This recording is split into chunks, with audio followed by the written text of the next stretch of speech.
어서오세요, 어서오세요. 도봉구 창동 사는 불량주부 망치 부인이 운영하고 있는 생방송 시사수다방에 오신 것을 환영합니다. 반갑습니다. 감사합니다. 어서오세요. 브란나님, 후나후초님, 말갈님, 애플님, 감사합니다.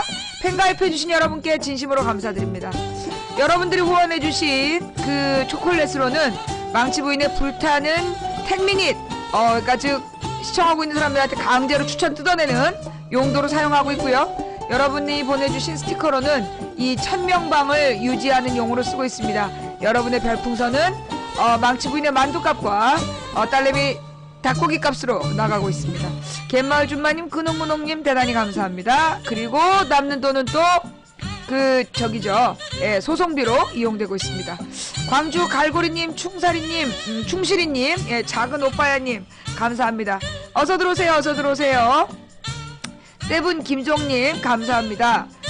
무호님도 감사하고, 아이고 잡혀갔다. 예, 어떡하면 좋아. 네, 갈릴리님 감사합니다. 요즘에 이렇게 행복한 나님도 감사드리고요. 혹시 이렇게 제가 뭐 이렇게 눈을 이쪽 방향으로 하고 뭐라고 막 외치면 그거는 우리 조카 손주, 예, 우리 조카 손주를 들여다보는 CCTV를 보면서 외치는 얘기니까, 네, 그렇게 이해 좀 해주시고요. 네. 정부가 카지노에 이어서 면세점도 늘린다네요. 대기업 밀어주기 언제까지 하려는지. 에휴, 그래요. 그렇군요. HT4100님, 인슈님 감사합니다. 요즘에 이제 우리 조카 손주가 태어났잖아요. 일종무일종님, 스웬칠님 감사합니다. 그래서 이제 하루 종일 이제 방송 안 할 때는 맨 그거만 들여다보고 있는 거야. 그리고 이제 빈 바구니에 조카가 나타나면 따따따! 그래서 이제 동생이랑 계속 카톡으로, 텔레그램으로 왔다! 운다! 갔다! 막 이러면서 잔다! 계속 이제 그걸 들여다보고 앉아있어요. 하루 종일. 근데 이제 이 아이가 태어난 지 이제 12일 됐단 말이야. 근데 이제 벌써 엄마 아빠한테 안기는 맛을 알았어. 누워있지 않으려고 자꾸 울어. 막 그거 보면서, 야, 울지마! 우리가 이제 CCTV를 들여다보면서, 울지마! 와서 너 데려간단 말이야! 울지마! 조용히 해! 그러면서 CCTV를 들여다보고 있어요.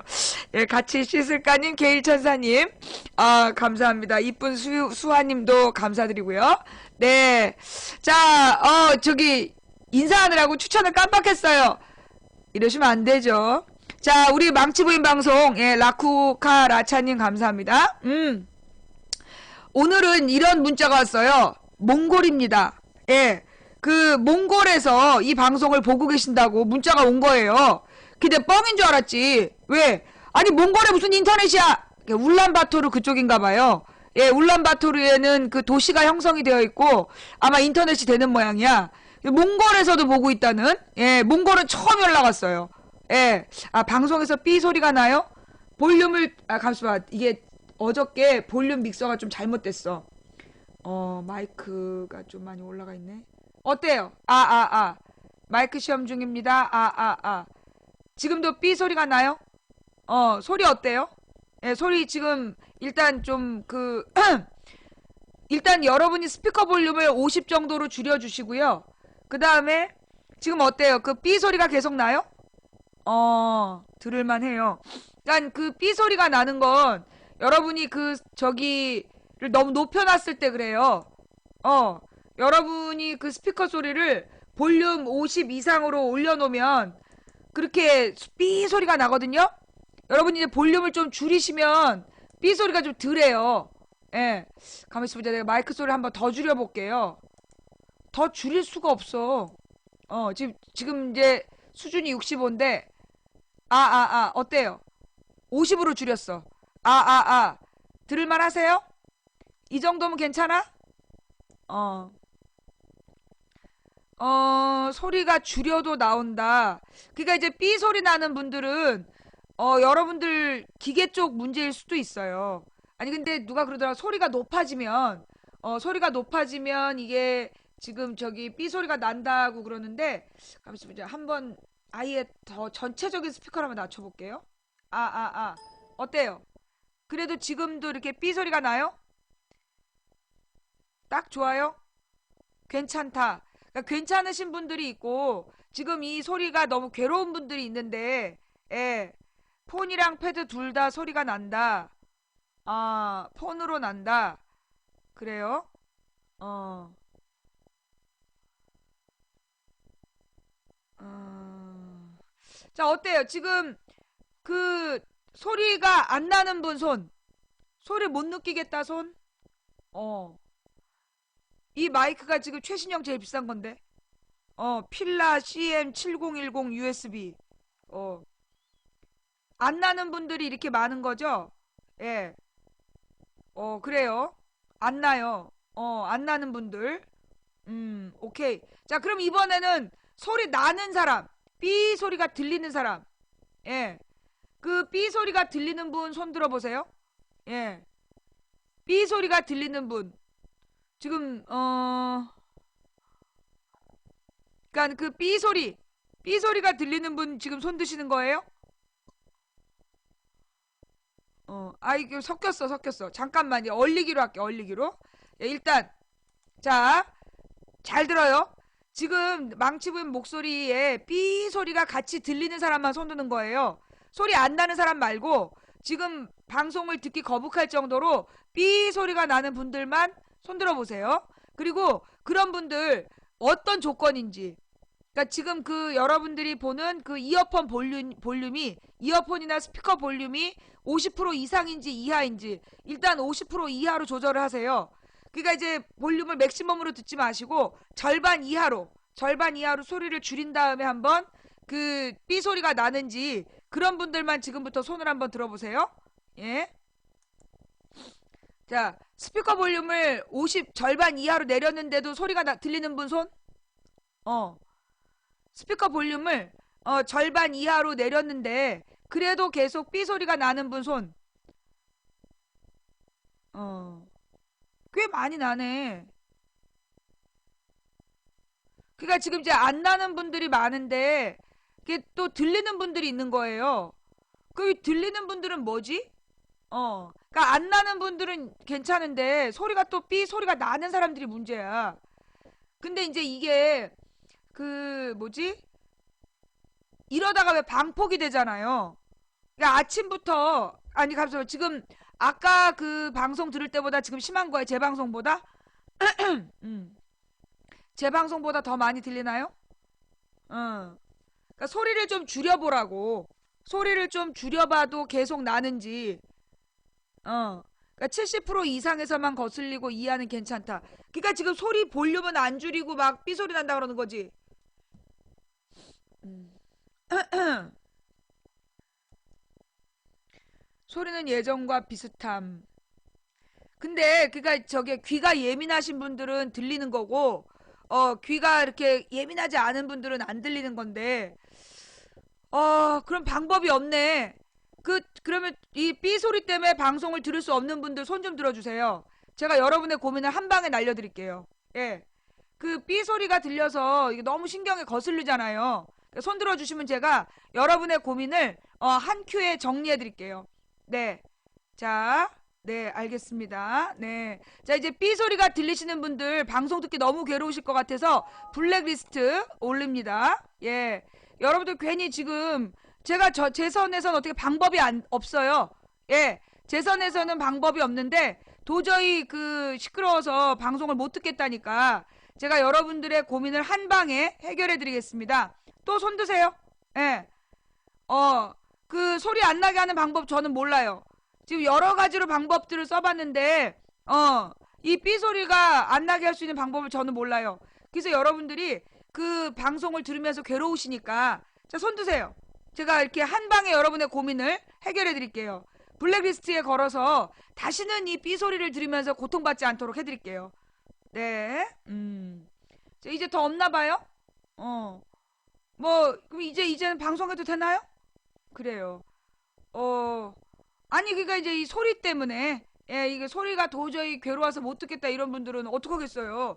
정리를 해드려야지. 그래요. 방법이 없어, 방법. 계속해서 소리가 이제 근데 이게 이제 사실은 이 삐 소리가요. 사실은 이 삐 소리가 어떻게 보면 적일 수도 있어. 외부에서 들어오는 공격 신호일 수도 있어요. 이렇게 삐 소리가 난다고 했던 날은, 삐 소리가 난다고 했던 날은 방폭이 되더라고. 그러면서 무슨 이제 뭐 사운드에 이상이 걸렸다든가 이런 이상한 멘트가 뜨면서, 예. 아, 참. 근데 이게 원인을 몰라.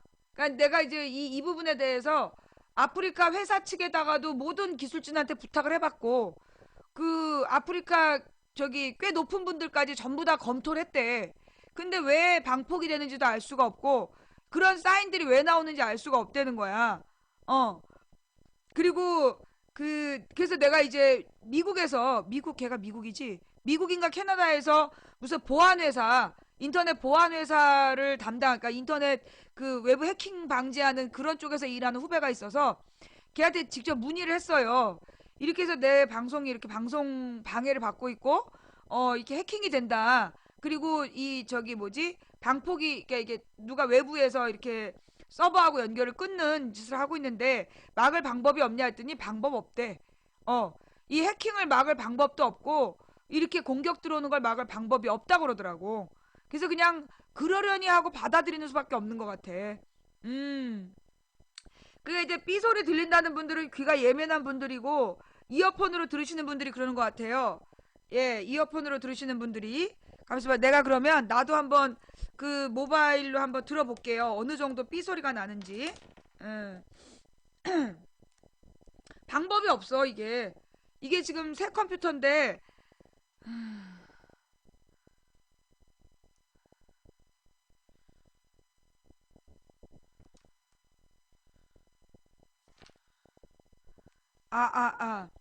마이크 시험 중, 마이크 시험 중.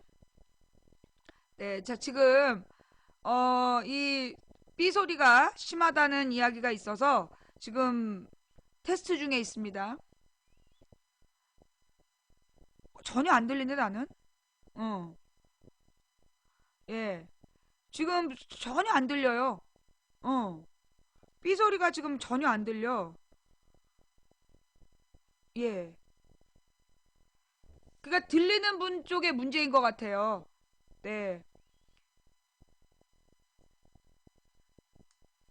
내가 이렇게 하고 있는데 이게 지금 50% 미만이잖아.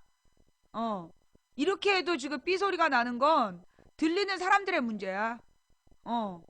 요게 마이크 볼륨도 50 이하이고, 그 다음에 스피커 볼륨이 50보다 조금 위여도 마이크가 절반인데, 어. 그러니까 그 삐 소리가 들리는 거는 그쪽 문제야, 그쪽. 예.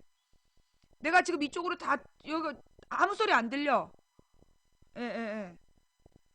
그쪽, 그 방송을 들으시는 분들 문제인 것 같아요. 어. 잡음 안 들림.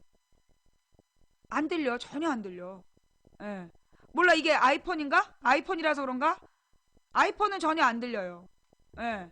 그 무슨 삐 하는 잡음이 전혀 안 들리고, 그, 잠깐만 소리를 한번 올려볼까?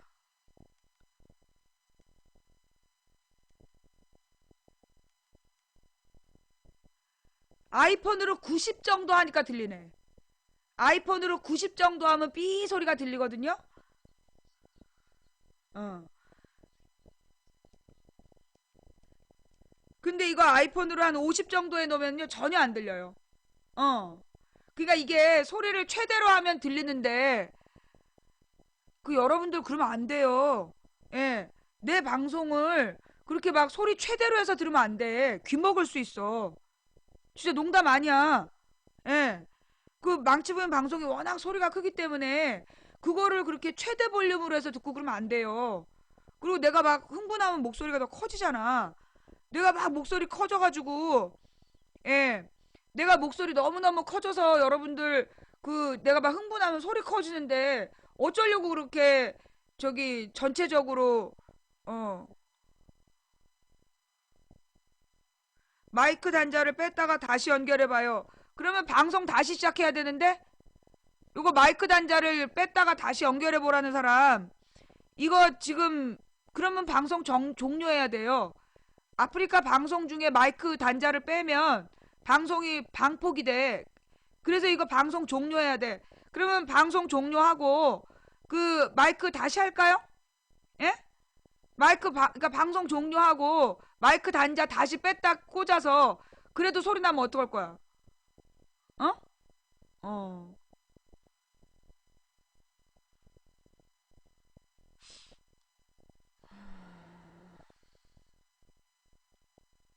근데 어제보다 더 심한 거예요? 어때요? 지금 어제보다 더 심해요? 어. 그러니까 괜히 방송 방해하려고 떠드는 거지? 지금 방송 방해하려고 지금 막 떠드는 거지? 예. 어. 그러니까 어쩌면 처음에는 그럴 수가 있어. 내가 어저께 뭐지? 그 인터넷 영상 뉴스 K인가 뭔가가 너무 소리가 작아서 그때 내가 볼륨을 최대로 올렸단 말이야. 그래서 삐 소리가 났다라면 지금 도로 다 내렸기 때문에 지금 삐 소리가 난다 그러면은 조금 그쪽 듣는 사람들 문제야. 이게 내 쪽에서의 문제가 아니라. 그리고 이렇게 볼륨을 여러분들이 시청하시는 볼륨을 최대로 해놓으면요. 계속 이제 삐 소리가 나는데 그게 내 방송을 이렇게 볼륨 최대로 들으시면 안 된다고. 내가 봐도 이걸로 귀 먹을 수 있어. 우리 동생도 보면 볼륨을 한 20%로 맞춰놨더만 그래도 시끄럽던데. 아이패드 볼륨을 한 20패드로 해놔도 20 정도로 해놔도요. 그래도 시끄러워요. 이걸 이렇게 삐 소리가 날 정도로 이렇게 볼륨을 최대로 들으면 어떡해. 귀상해. 응. 귀상해요, 귀상해. 이제 더 이상 저기, 볼륨 최대로 해놓고서 소리 난다 소리 하지 마세요. 예.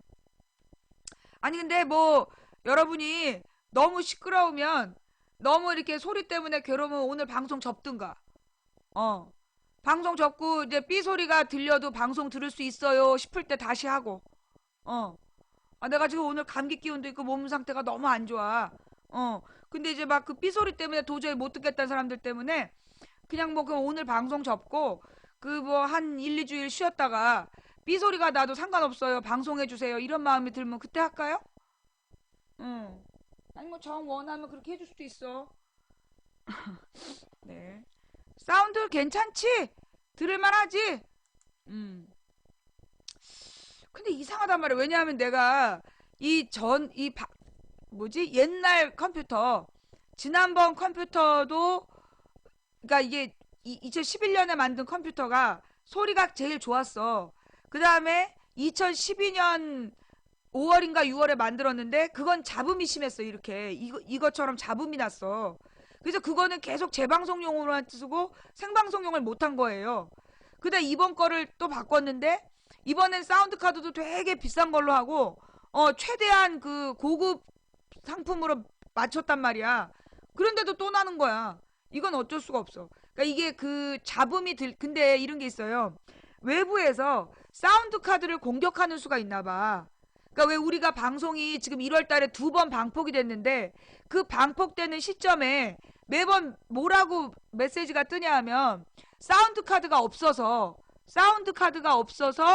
방송이 종료된다고 방송을 시작할 수 없다는 메시지가 뜬단 말이야.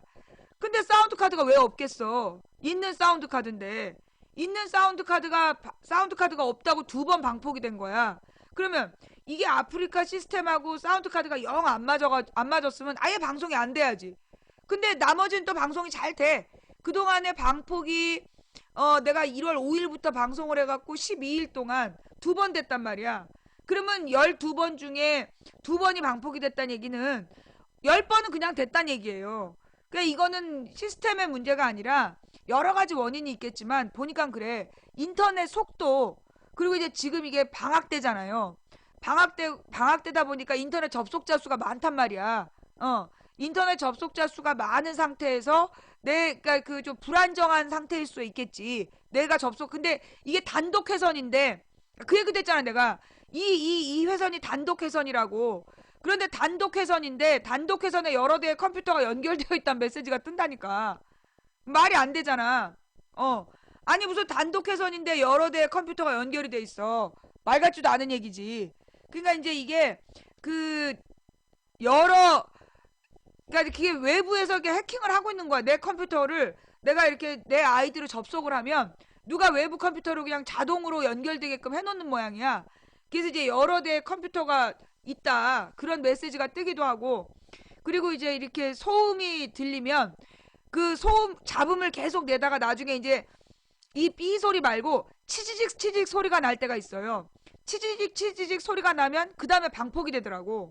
그게 뭔진 모르겠는데 그렇게 잡음을 넣어서 이 사운드 카드를 기절시키는 건가 봐. 외부에서 어떻게 하는지는 모르겠는데 사운드 카드에서 이상하게 치지직 치지직 소리가 났다고 얘기하고, 그리고 나서 방송이 폭파가 돼.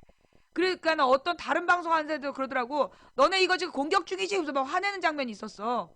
그러니까 그렇게 외부에서 이상한 잡음을 넣어가지고 그 사운드 카드를 기절시키는 모양이야. 무리하게.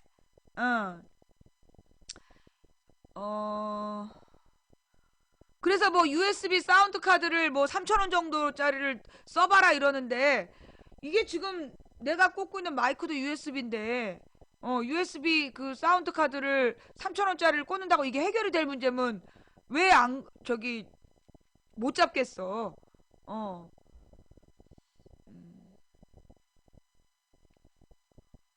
뭐 저기 방송 끝난 다음에 인터넷을 꺼놓으라고 재방송하지 말란 얘기지 지금. 지금 저기 뭐야 해커 문제를 해결하기 위해서 지금 인터넷을 빼놓으란 얘기 아니야. 내가 이제 이 컴퓨터로 재방송을 절반 하고 또 절반은 다른 컴퓨터로 옮겨요. 그때 인터넷 회선을 빼놔. 그때 인터넷 회선 빼놔도 소용없는 거야. 이건 아이디의 문제야. 아이디의 문제. 그러니까 이제 가령 내가 외부에 나가서 모바일 방송을 할 때, 내가 똑같은 장소에서 똑같은 전화기로 방송을 하는데 내 아이디로 하면 방폭이 계속돼. 근데 남편 아이디를 빌려다가 하면 그건 방폭이 안 돼. 그러니까 내 아이디에다 뭔가를 걸어놨나 봐. 내 아이디가 방송이 시작되면 자동으로 접속해서 계속 과부하를 거는 뭘 걸어놨던가. 그러니까 모바일 방송을 외부에서 내가 남편 아이디로 하면 방폭이 안 되는데 내 아이디로 하면 방폭이 돼. 그러니까 아이디의 문제인 것 같아. 하여튼 그래서 여러분들이 방송 보기가 되게 힘드신 것 같아요. 대단히 미안합니다. 예, 정말 죄송하고요. 하여튼 근데 어쩔 수가 없어. 어쩔 수가 없는 게 사실 이렇게 아프리카 방송이 이렇게라도 유지가 되니까 망치부인 방송을 하는 거지. 만약에 이렇게 저기 여러분이 아프리카가 없었어 봐. 내가 어디 가서 방송을 하겠어. 뭐 저기 유튜브 같은 경우에는 저기가 없잖아요. 생방송 시청할 사람이 별로 없잖아. 유튜브에 생방송 시청, 그러니까 아프리카에서 내가 방송을 하는 이유는 사실 이 방송을 보는 사람이 엄청 많아. 우리나라 사이트에서는 최대 접속이야, 이게. 그러니까 이제 다른 방송을 보러 온 사람들이 되게 많고, 그 많은 사람들 중에 일부가 우리 방송을 보러 오는 거기 때문에 아프리카가 살아남아야 된다고. 근데 이제 이 아프리카가 워낙 동시에 수백만 명이 접속을 하고, 동시에 수천 개의 방송이 열리고, 그 수백만 명이 이걸 방송을 보면서 왔다 갔다 하기 때문에, 그러니까 이게 문제가 될 수밖에 없는 것 같아. 나는 이제 이런 문제를 그러려니 하고 생각해요. 예, 그러려니라고 생각하고, 우리가 이제 피할 수 없으면 즐겨야 된다. 가령 나는 그런 생각을 해. 왜 몸이 막 아픈 사람들 있잖아. 불치병으로 계속 아픈 사람들. 그러면 그 불치병 때문에 내가 너무 불편하다고 계속 불평하고 짜증내고 그러면 살 수가 없어. 그러니까 이 불치병을 갖고 있는 사람이 내가 왜 이 재수없게 이 불치병에 걸렸나 이러면서 그 병에 대해서 계속해서 막 짜증을 내고 속상해하고 화를 내고 그러면요. 성격만 버려요. 가령 이제 우리 조카, 지금 이제 우리 애기를 낳은 우리 조카가 애가 혈우병이란 말이야. 이 혈우병은 얘가 근데 남자애라서 굉장히 활동적이었어요. 막 달리는 거 좋아하고 막 축구 같은 것도 좋아하고 그러는데 할 수가 없는 거야. 그런 거 하면 반드시 터지니까. 근데 그러니 얼마나 애가 괴로워. 어려서 친구들이랑 막 놀러 다니고 싶은데 그런 놀러 다니고 싶을 때마다 얘는 자기의 병 때문에 조절을 했어야 되는 거야. 그러니까 이제 그 엄마 아빠가 그것 때문에 너무 마음이 아파가지고 얘를 이제 7살까지 혼자 키웠는데 애가 7살이 됐을 때쯤 돼가지고 우리 언니하고 이제 형부가 물어본 거예요. 그 저기 아들 너가 지금 혈우병 때문에 친구들이랑 막 놀고 싶어도 마음껏 못 놀고 맨날 이렇게 조금만 어떻게 해도 피가 터지고 이래서 주사 맞고 이러면서 너무 괴롭지. 그러면서 너 이 병이 죽을 만큼 괴롭니? 그리고 물어봤대. 7살짜리한테. 우리 언니하고 형부도 좀 문제지?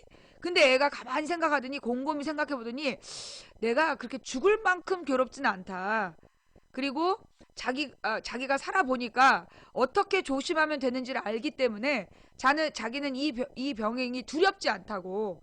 너무 괴롭지 않다. 그렇게 괴롭지 않다고. 그러면서 사실 엄마 아빠가 동생을 낳고 싶은데 또 너처럼 혈우병 환자가 나올까봐 동생을 못 낳겠다. 그랬더니만 그 7살짜리 남자애가 자기가 알아보니까 이렇게 하면 되겠다는 걸 알겠다는 거야. 그래서 혹시라도 혈우병 걸린 동생이 나와도 자기가 잘 조심시킬 수 있다고. 7살짜리 애가 그런 거야. 그러면서 엄마 아빠한테 동생을 낳아달라고. 그래서 우리 이제 여자 조카애를 낳은 거죠. 그러니까 이제 그 여자 조카애가 나왔는데 여자애니까 혈우병이 아니야. 너무 건강했던 거야. 그리고 그 건강한 여자애가 힘도 되게 셌어. 그러면서 막 내복에다가 칼을 딱 이렇게 뒤에다 꽂고 무사처럼 칼을 딱 뒤에다 꽂고 다니는 거야. 막 3, 4살 때. 그러면서 지가 뭘 해달라고 그랬는데 오빠가 안 해주면 칼을 쫙 뽑아갖고 덤벼라 공룡 그러면서 오빠를 막 때리는 거야. 그럼 막 우리가 전부 다 아 이놈의 지지배 오빠 죽어 그러면서 못 때리게 하고 그래도 잘 살았어요. 그렇게 그런 일들을 다 겪으면서 우리 조카가 무사히 커서 그 이제 결혼을 하고 결혼할 그 아가씨가 성격이 너무 유능하다. 그니까 고마운데 성격도 너무 좋다. 세상에 성격 좋고 유능한 아이가 우리 병이 있는 조카하고 결혼을 해준다니 얼마나 고마워. 그리고 얼굴을 봤는데 얼굴이 연예인감이야. 어. 근데 그런 여자를 만나갖고 우리 며느리를 데리고 와서 결혼을 했어. 그래서 아기를 낳아놨는데 이 아기가 너무너무 귀여운 거야. 미칠 것 같아. 어. 요즘에 진짜 이 세상의 모든 시름을 내가 이 꼬마를 들여다보면서 이 꼬마를 들여다보면서 날마다 모든 시름을 잃고 있는 뭐라 그러나 버리고 있는데 그냥 그런 것 같아. 내가 하고 싶은 얘기는 뭐냐면 우리가 이제 가령 몸에 장애가 있거나 어떤 몸에 불치병을 앓고 있거나 사실은 정말 얼마나 힘들겠어요. 장애가 있어서 걷지 못하고 장애가 있어서 한쪽 팔이 없거나 아니면 듣지 못하거나 보지를 못하거나 말할 수 없거나 그런 장애가 있다면 얼마나 불편하겠어. 그런데 그런 장애를 가진 사람이 혹은 이렇게 우리 조카처럼 불치병을 가진 사람이 너무나 괴롭다. 왜 나는 혈우병이냐? 왜 나는 말을 못하냐? 왜 나는 못 걷냐? 그런 생각을 매일 하면 하루도 살 수가 없을 것 같아. 근데 우리 조카는 어렸을 때부터 그런 얘기를 하는 거야. 너는 혈우병 때문에 사는 게 힘들지 않니라고 어린아이한테 물어보면 세상의 모든 사람은 단점을 하나씩 갖고 있다. 자기 생각에 세상의 모든 사람은 단점을 하나씩 갖고 있다는 거야. 그래서 그런데 자기는 그런 단점들 중에서 그 혈우병을 앓고 있는 게 자기의 단점이라고. 잘 가. 응? 그래서 혈우병을 앓고 있는 게 자기의 단점인데 세상에 단점이 없는 사람은 없다. 그러면서 그 어린아이가 자기의 병을 그냥 단점으로 생각하고 하지만 자기는 이 병이 있지만 그렇기 때문에 되게 조심하고 엄마 아빠가 늘 자기한테 신경 써주고 사랑해주기 때문에 감사한 면이 많다는 거야. 걔가 그랬어요. 어린아이가. 애가 그러면서 자신의 그 병을 받아들이고 그걸 되게 긍정적으로 해석하고 그리고 조금 불편하지만 그것 때문에 너무 괴롭지는 않다. 예. 우리가 그런 애를 키워냈다니까 우리 가문이. 예. 그러니까 사실 이게 아프리카 방송을 하면서 나 같은 경우 굉장히 짜증이 날 때가 있어요. 도대체 왜 내 방송만 이렇게 방폭이 많이 되나? 왜 도대체 내 방송에 그렇게 매일매일 와가지고 이거 봐봐. 어. 여기 지금 애기가 눈 뜨고 노는 거야. 이거 봐 이렇게 눈 뜨고 놀아. 눈을 가만히 뜨고 예, 이렇게 놀고 있어. 야, 얼마나 이쁘겠어. 응. 지금 이제 신생아 꽁꽁 싸놓은 거야. 꽁꽁 싸놓은 애기가 자다가 일어나고 저렇게 눈을 탁 뜨고 이렇게 놀고 있어요. 너무 이쁘지? 아, 너 미칠 것 같아. 아, 예. 그러니까 세상에 이런 게 없었으면, 이 CCTV가 없었으면 이렇게 예쁜 애기를 내가 못 봤을 거 아니야. 아우, 귀여워. 어. 하여튼 근데 이제 내가 이 아프리카 방송을 하면서 힘들 때가 참 많아요. 아니, 왜 도대체 이 방송을 시작하면 미친놈들이 때로 몰려갖고 그렇게 지랄지랄을 하고, 내가 모바일 BJ 잘렸잖아. 모바일 BJ 왜 잘렸냐 하면 내 아이디로 모바일 방송을 못해. 내 아이디로 모바일 방송을 한 달에 뭐 10시간인가를 해야 되는데, 내 아이디로 모바일 방송을 하면 계속 방폭이 되기 때문에 내 아이디로 방송을 못해요. 그리고 나 모바일 방송도 BJ도 잘렸어. 그러면 솔직히 만약에 내가 조금 나쁘게 마음을 먹으면, 내가 아프리카에서 방송한 게 9년이고, 내가 모바일 방송에서 영상도 많은데, 그 아이디를 내가 내 아이디로 방송 못해서 그런 걸 모바일 BJ를 잘렸냐 하면서 내가 막 신경질 낼 수도 있잖아. 근데 안 낸다고. 어. 어쩔 수 없잖아. 원칙인데. 그게 아프리카가 갖고 있는 원칙이고, 그 원칙을 지켜야 또 누군가 모바일 방송 BJ로 열심히 방송하려고 한 사람들한테 내가 내 아이디로 방송 못하는 알 수 없는 문제가 있지만, 그것 때문에 내가 나를 모바일 BJ로 계속 시켜달라고 주장할 수는 없는 거다. 그냥 원칙이니까. 그리고 그냥 그리고 내가 모바일 BJ라는 그 지위가 반드시 필요한 게 아니니까 그냥 내가 이제 이 방송을 하는 거예요. 그리고 막 방폭이 되고 이 막 벌레들이 들어와서 시비를 거는 것도 난 그런 생각을 해. 만약에 내 방송이 별로 영향력이 없고, 막 특히 이제 여러분들 보면 왜 매니저를 방송할 때 안 두느냐, 매니저들이 왜 그 와서 벌레들이 행패를 부리는 거를 통제하지 않느냐, 이런 얘기를 많이 막 텔레그램으로 보내. 근데 솔직히 저는 그래요. 아니, 제 방송에 그렇게 용역을 보내는 이유가 뭐겠어. 제 방송도 우리 방송은 막 밤새 5, 600명이 보는 거 아니야. 방송 막 끝나면 밤에 12시까지는 뭐 1000명 가까이 보고, 12시 넘어가면 한 5, 600명 보고, 아침에 한 400명 보는 거잖아. 그러니까 그렇게 방송을 계속해서 제 방송까지 보고 있는 사람들 때문에 이 와가지고 용역들이 와서 시비를 거는 거 아니에요?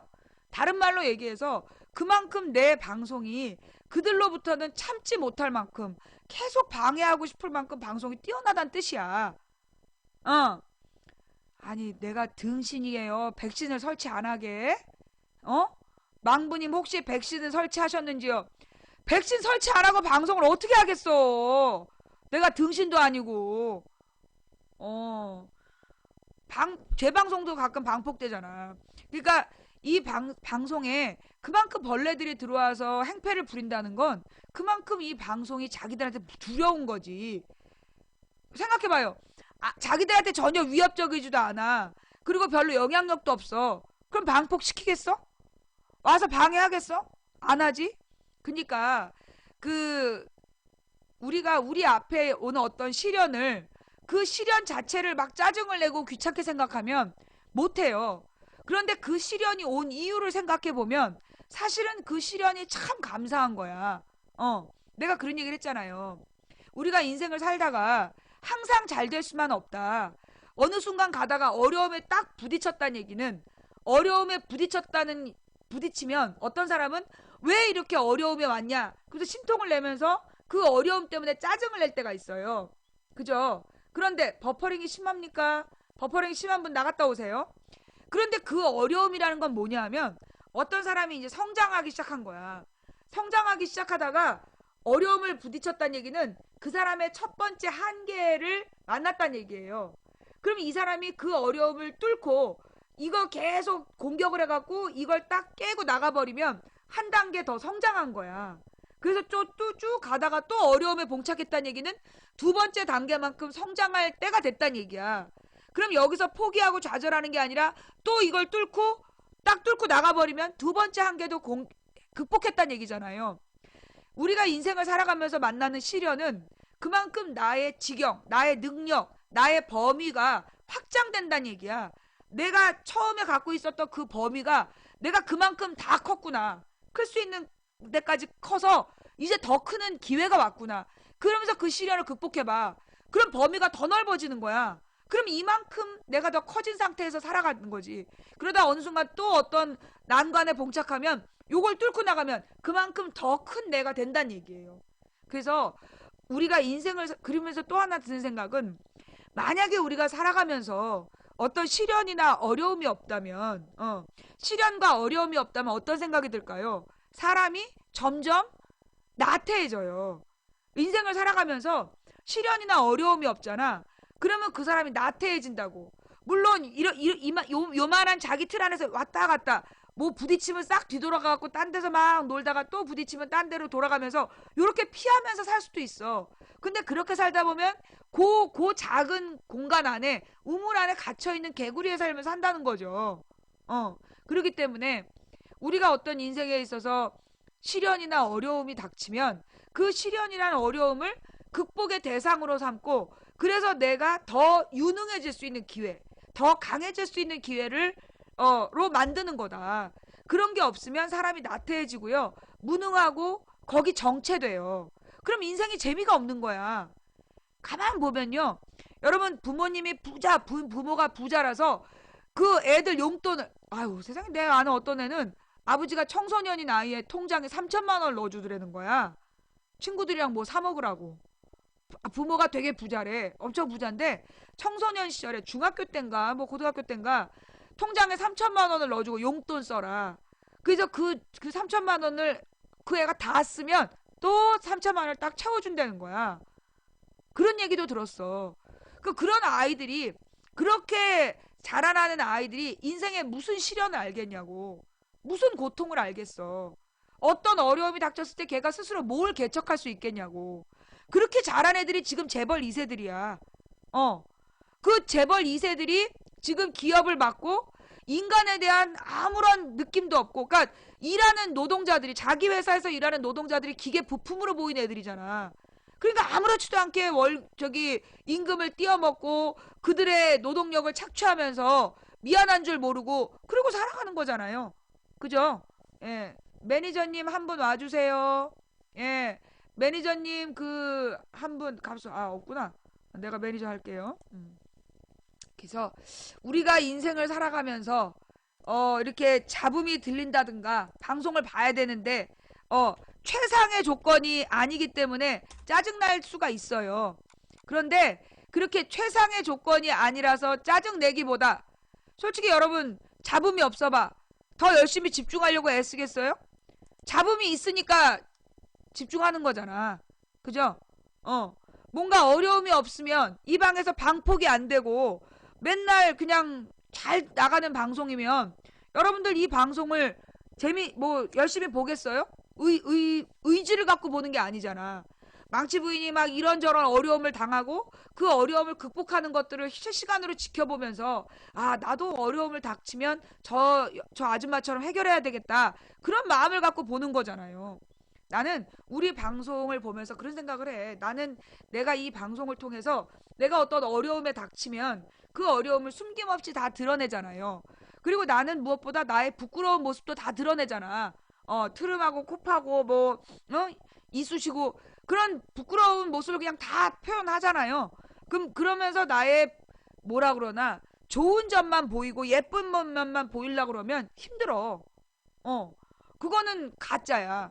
이 방송의 가장 중요한 특징은 나의 장단점, 망치 부인의 이 분노 조절이 안 되는 성격과, 그 다음에 뻑하면 울고불고 하는 그런 뭐라 그러나 감정 조절 미숙한 것들을 다 드러내면서, 그러면서 또 이런, 어떤 사람이 그러는 거야. 망치 부인이 두렵지 않아 라고 얘기하는 건 사실은 두렵다는 얘기고, 힘들지 않아 라고 얘기하는 건 정말 힘든다는 얘기다. 자기는 그렇게 보고 있다는 거야. 맞아요. 예. 제가 막 기쁘고 막 이렇게 할 때는 사실 더 힘든 거야. 근데 막 안 힘든 척 하느라고 막 즐거운 척을 하면서 방송을 하는 거지. 근데 그렇게라도 내가 하면 그걸 또 보면서 막 오래 본 사람은 알아. 아, 저렇게 막 낄낄거리고 웃고 저러는 게 어쩌면 힘들어서 저러나 보다. 그러면서 그것까지 이해해 주는 거죠. 어. 그렇게 사실은 이런 방송이 얼마나 있겠어. 아프리카에 많은 방송들이 있고 또 많은 팟캐스트들이 있지만 정말 재미로 듣거나 재미로 듣거나 필요해서 듣거나 그러겠죠. 근데 우리 방송 시청자분들은 보면 정말 애정의 정도가 너무 깊어. 그러니까는 망치 부인에 대한 그 이해도도 너무 깊고 그다음에 이 망치 부인의 모든 장점만 좋아하는 게 아니라 단점까지도 다 품어주시면서 그러면서 이렇게 빈 곳을 채워주고 싶은 마음으로 보시는 분들이 대부분이에요. 예. 그래서 우리 방송의 시청자분들을 정말 존경해요. 내가 2012년까지는 방송을 접었다 폈다 했잖아. 방송을 접었다 폈다 하면서 이게 왜 내가 망치부인이라는 이름을 지은 것도요. 언젠가 내가 원하는 정도가 도달했다라고 생각되면 이 방송을 없앨라 그랬어. 그냥 접어버리려고. 그래서 망치부인이야. 그러니까 우리 쇼생크 탈출의 주인공이 그 망치로 뚫고 탈출을 한 다음에 망치를 버리잖아요. 그런 것처럼 아, 이 정도 됐으면 이 사람들이 이제 탈출했다. 그러면 나는 잊혀져도 좋다라고 생각할 때 그때 이 방송을 접어야지라는 생각을 해서 나는 이 방송을 언제든지 접을 수 있다고 생각했어. 그래서 망치 부인이고 그렇게 해서 2012년까지 한 거야. 그런데 그 2012년에 내가 구속됐다가 딱 나올 때 구속됐을 때 나한테 내가 구속됐다고 미국의 꼬마가 편지를 보낸 거야. 얘가 한글이 안 돼. 그래서 영어로 판사한테 탄원서를 쓴 거야. 망치 부인은 참 착한 사람이다. 그렇게 법을 어기려는 의지를 가진 사람이 아니다. 그러니 망치 부인을 내놔라. 그래서 판사한테 막 영어로 개발세발 막 이렇게 탄원서를 써서 보냈더라니까. 그 탄원서들을 보낸 걸 보면서 아, 그래서 2013년부터 접는다는 얘기 안 하잖아. 2013년부터는 아, 이제 이 방송은 내 방송이 아니다. 나 진짜 그렇게 생각해요. 2013년부터는 이 방송은 내 방송이 아니다. 이거는 이미 망치부인 방송 시청자들의 것이다. 그리고 이 방송이 사실 이렇게 가치 있는 이유도 나 때문이 아니다. 망치부인이란 존재 때문에 이 방송이 의미 있고 가치 있는 게 아니라 이 방송 시청자들 때문에 의미가 있다. 예. 왜냐하면 이 방송의 시청자분들이 사실은 이 내용들을 채워주고 있거든. 오늘도 함께 읽는 뉴스나 자료실에 올라온 자료들. 그런 게 사실은 이게 우리가 다 같이 만들어내는 자료들이에요. 그래서 이 방송은 내 혼자서 하는 게 아니야. 그게 뭐 내가 이 얘기 왜 하냐. 너네가 망치 부인을 괴롭히고 망치 부인을 죽여버리면 우리들의 이 운동이 끝날 거라고 생각하는데 그렇지 않다고. 내가 볼 때 나를 죽이거나 없애면 제2, 제3의 망치 부인이 또 나올 거라고 생각해. 그들이 나보다 더 강하게 이 일을 이어갈 거라고 생각해. 예. 그래서 나는 이제 더 이상 어떻게 내 의지대로 이 방송을 뭐 없애겠다, 중단하겠다 그런 마음이 없어요. 어떤 마음이냐?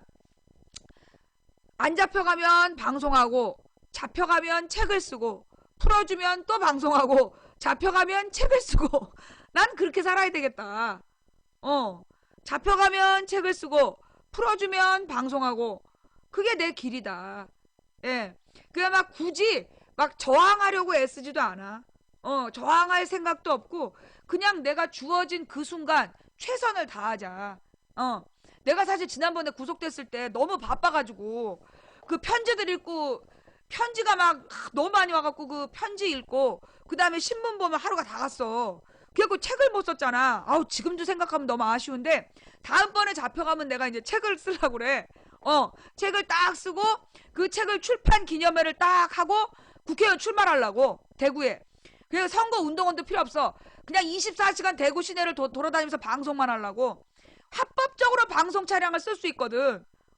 그리고 선거 때 그 방송 차량은 어떤 법으로도 막을 수가 없어. 그 선거운동 방해야. 그러니까는 내가 또 한 번 잡혀가면 책을 딱 쓰고 그 다음에 그 책을 출판 기념회를 하고 그 다음에 이제 그 방송을 하고 돌아다니는 거지. 공식적으로. 어우 정말 얼마나 재밌어. 그 다음에 이제 아예 누가 그래 나한테 저기 국회의원을 국회로 가라. 내가 출마하는 건 국회로 가는 게 목적은 아니야.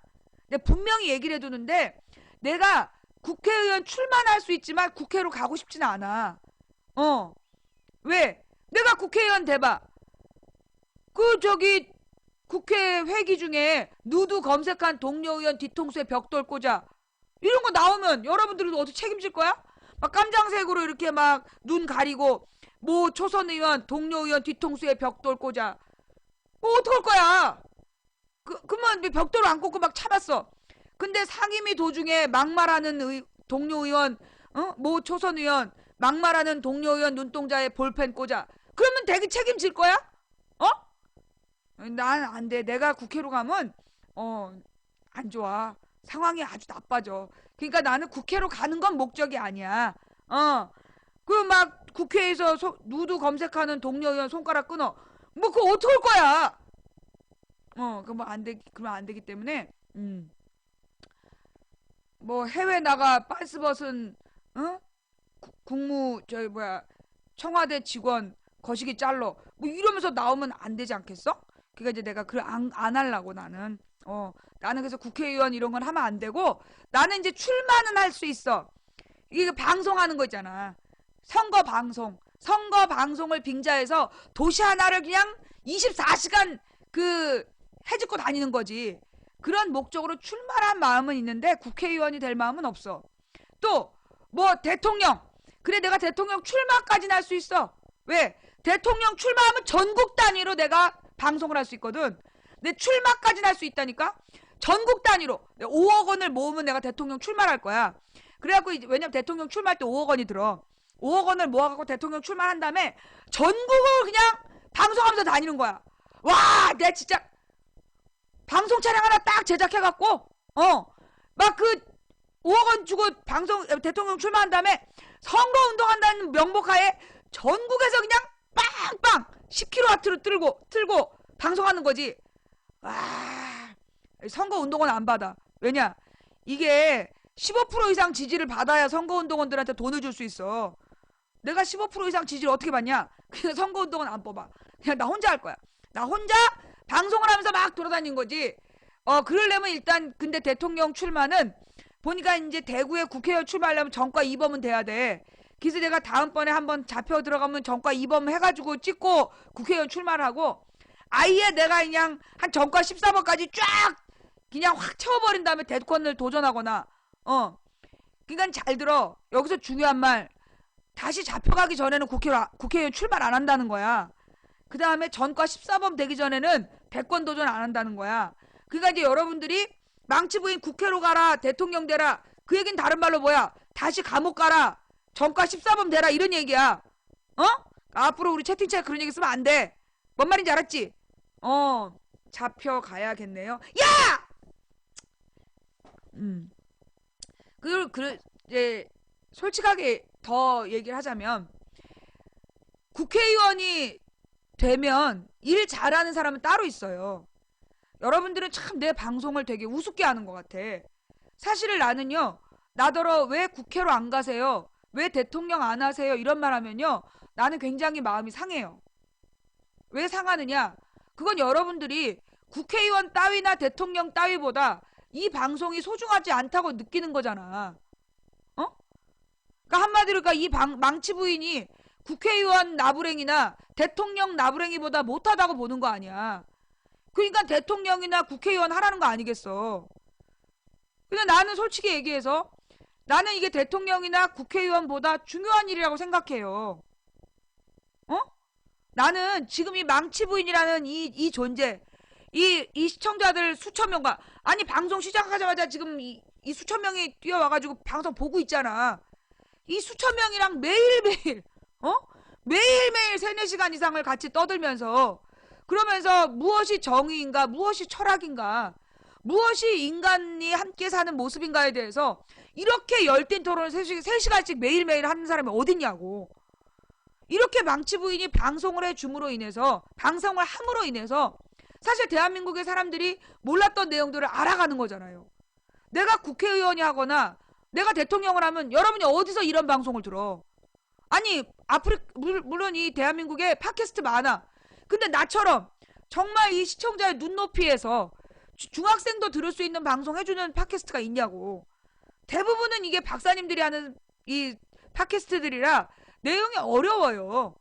그리고 이렇게 자기네들이 관심 있는 분야로 하는 거지만 나는 실시간으로 시청자의 채팅을 보고 아 우리 시청자들이 이걸 못 알아듣는구나. 그럼 그걸 보고 거기에 대해서 보충 설명을 해주잖아. 그런 방송이 어딨냐고. 실시간으로 채팅창에 올라오는 반응을 보고 시청자가 어느 만큼 이해했는지 상황을 파악해서 거기에 맞게끔 보충 설명도 해주고 강조할 거 다시 강조하고 써머리 해주고 그런 방송이 어딨어. 나는 그래서 솔직히 얘기해서 나는 국회의원 300명보다 이 망치부인의 시사수다방이 더 중요하다고 생각해. 내가 국회의원이 되면 한 명의 국회의원일 뿐이야. 한 표야. 하지만 내가 여기서 우리 시청자분들이랑 열띤 토론을 하고 여기서 하나의 어떤 국민 여론의 답을 얻어내면 그게 국회의원 300명에게 난 영향을 미친다고 봐요. 예. 난 이 방송에서 우리 수천 명이 동시에 동의하고 합의한 내용은 이게 국회의원 300명에게 영향을 미치는 방송이라고 나는 보는 거야. 그치? 그래서 솔직히 얘기해가지고 막 국회로 가세요. 왜 대통령 안 해요? 그거는 지금 대통령 따위보다 중요한 솔직히 난 그래. 내가 볼 때 대통령 따위 국회의원 나부랭이야. 국회의원 나부랭이나 대통령 따위들보다 이 방송이 그렇게 중요하지 않다는 얘기냐? 굉장히 화가 나는 거지. 내가 볼 때는 대통령이 하는 일보다 국회의원이 하는 일보다 이 방송이 더 중요해. 더 큰 일이야. 난 더 위대한 일이라고 봐. 이건 어디서 오는 거냐? 내가 우리 고등학생들이나 재수생들한테 사회탐구 교과서를 가르치면서 사회탐구 교과서에 나오는 국민의 지위. 대한민국은 민주공화국이다. 여기서 민주공화국이란 얘기는 뭐냐? 한 사람이나 소수의 의견에 의해서 지배되는 나라가 아니다. 국민 모두의 뜻에 따라 운영돼야 되는 나라란 뜻이야. 그게 민주공화국이야. 그러면서 대한민국의 모든 권력은 국민으로부터 나온다. 다른 말로 국민이 가장 높은 지위를 가진다는 얘기야. 그러면 내가 지금 국회의원이 아니고 대통령이 아니란 얘기는 대통령보다 높은 지위인 국민의 지위를 누리고 있다는 거야. 근데 왜 나를 강등시키려고 그래? 내가 알고 있는 이런 법과 사회, 정치, 경제 이 교과서의 내용만 우리 국민들이 다 알아도 나는 우리 국민들의 삶이 변할 거라고 생각해. 솔직히 여러분 우리 방송 들으면서 옛날에 중고등학교 때 눈여겨서 보지 않았던 그리고 중고등학교 때 대충 넘어갔던 내용인데 그게 이렇게 중요한 내용이구나라는 걸 새롭게 느끼신 분 손. 망치부인 방송을 보면서 옛날에는 미처 생각 못했던 그리고 그냥 대충 지나갔던 사회교과서의 내용이 이렇게 중요한 내용이었구나라는 걸 우리 방송 들으면서 다시 생각하게 되신 분 손. 그거 봐. 아니 세상에 어떤 존재가 이런 일을 하냐고. 어떤 존재가 이렇게 중요한 일을 해. 나는 그래서 이 방송이요. 정말 대통령 따위보다 국회의원 나부랭이보다 나는 이 방송이 소중해요. 너무너무 귀해. 그 다음에 내가 이제 사실은 이 방송을 하면서 계속해서 고소고발을 당하고 그리고 내가 고소고발 당하고 막 구속되고 이런 것들이 또 막 뉴스에 나오고 그러면 우리 신랑한테 우리 신랑이 사실 현실 정치인인데 우리 신랑이 머슴이야? 우리 신랑이 나로 인해서 우리 신랑이 굉장히 정치적인 불이익을 당하면 어떡하나. 내 신랑이 나 때문에 정치적으로 막 그 비난을 받거나 어려움에 처하면 어떡하나 싶어가지고 내가 우리 신랑한테 얘기를 했어요. 내가 아무래도 당신 정치하는데 이 방송이 도움이 안 되는 것 같다. 그래서 내가 이 방송을 접어야 되겠다. 그 얘기를 언제 했었냐면 2010년, 2012년 그때 내가 2010년부터 12년에 그 얘기를 많이 했어. 신랑한테 이 방송이 너무나 도움이 안 되니까 아무래도 좀 방송을 중단해야 되겠다고. 그때 막 방송을 접겠다 그럴 때. 그때 2012년 6월에 우리 신랑이 뭐라고 얘기를 하냐면 당신이 나의 정치 때문에 방송을 접어야 된다면 내가 정치를 접을게. 우리 신랑이 내가 자기 때문에 방송을 접어야 된다면 자기가 정치를 접겠다는 거야. 어. 정치를 안 하면 안 했지. 그러면서 하는 말이 그러는 거야. 자기가 정치를 하는 이유도 국민들에게 조금이라도 도움이 되려고 하는 일이다. 그런데 당신의 방송이 자기가 하는 일보다 훨씬 더 소중하다. 국민들에게 굉장히 중요한 일을 하고 있다. 그래서 자기 정치하는데 이 방송이 방해가 돼서 접겠다면 자기가 정치를 접겠다. 우리는 그러고 살아. 어. 내 또 우리 딸한테 우리 딸이 고1 올라가잖아요. 근데 사실 요즘에 중고등학생들이 다 인터넷을 한단 말이야. 다 인터넷을 하는데 뭐 내가 망치부인 아니야. 우리 딸이 망치부인 딸이고. 그러니 망치부인을 막 욕하는 애들이 많잖아. 그럼 이제 우리 딸한테 그 친구들이 그렇게 망치부인 욕하고 이런 게 귀에 들어갈까봐 사실 모르겠어.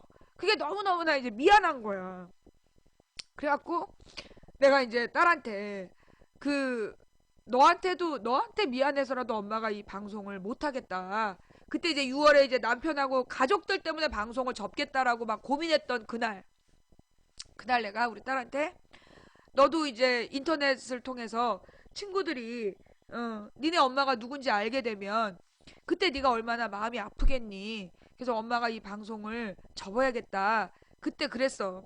그때 그 숲속에서 우리 딸이 하는 말이 엄마가 방송하는 게 너무 힘들어서 접어야 되겠다라면 자기는 접는 거 찬성한대. 엄마가 방송하면서 너무 힘들어하기 때문에 힘들어서 방송을 접겠다 그러면 자기도 찬성을 한다는 거야. 그러나 자기 때문에 엄마가 이 방송을 접었다면 자기는 평생 부끄러울 거라는 거야. 그때가 2012년이니까 중2 때였나? 1학년. 중학교 1학년 여름에 애가 엄마가 너무너무 힘들어서 방송을 접겠다 그러면 자기는 쌍수를 들고 환영하지만 그러니까 딸이 욕먹을까봐 딸 친구들한테 비웃음을 받을까봐 엄마가 방송을 접는다면 자기가 너무 부끄러울 거라는 거야, 평생. 그래가지고 내가 방송을 못 접었잖아. 그때 접었으면 내가 구속도 안 됐어. 내가 2012년 6월 달에 내가 딱 알았다니까. 2012년 6월 18일인가 그때 내가 딱 알았어. 내가 구속이 되겠구나. 이대로 가면 내가 이 대선 끝날 때쯤 돼갖고 내가 이제 대선 직전에 잡혀 들어간다고 알았다고. 대선 직전에 잡혀 들어갔다가 내 2월 달에 나오겠다. 내가 방송으로 그 얘기를 했어. 2012년 6월 18일에. 내가 이 내 중요한 역할을 하다가 대선 직전에 사라질 거다. 그리고 그 다음에 2월 달에 돌아와서 국민을 위로하는 방송을 하게 될 거다. 아이 주둥이가 문제인지 좌우지가 내가 그걸 알았단 말이야. 그래서 내가 이제 방송을 접으려고 밑밥을 딱 깔았는데 이게 우리 신랑이랑 딸이랑 들은 척도 안 해가지고 내가 방송하다 잡혀간 거 아니야. 내가 그때 생각하면 나 지금도 억울해요. 응. 그래가지고 하여튼 내가 딱 잡혀갔을 때 우리 딸이 카톡에다가 억울하게 구속된 우리 엄마를 석방하라 이렇게 카톡 프로필에. 아니 내가 솔직히 나는 걔 입장이면 카톡 프로필에 그렇게 자기 엄마 구속됐다고 못 쓸 것 같아. 억울하게 구속된 우리 엄마를 석방하라 이러고 카톡 프로필에 적어놨다는 거야. 내가 진짜 애가 독해. 그래가지고 이제 엄마가 구속됐다고 이제 사람들하고 이제 뭐 얘기를 하게 된 거야. 사람들 앞에서 그래 엄마가 구속돼서 얼마나 속상하고 불편하니 했더니 별로 불편한 건 없어요. 이래가지고 또 난리가 난 거 아니야. 그래서 그랬더니 엄마가 구속돼서 별로 딱히 불편한 건 없지만 아빠가 구속된 것보다 훨씬 낫다고 생각해요. 이래가지고 그냥 망신 개망신 눈물바다가 그냥 다 웃음바다가 되면서 큰일 난 거 아니야. 울다가 웃으면 어떻게 되는지 알지? 그냥 장래가 확 뒤집어졌다는 거 아니야. 아빠가 구속되지 않은 게 다행이라 그래가지고.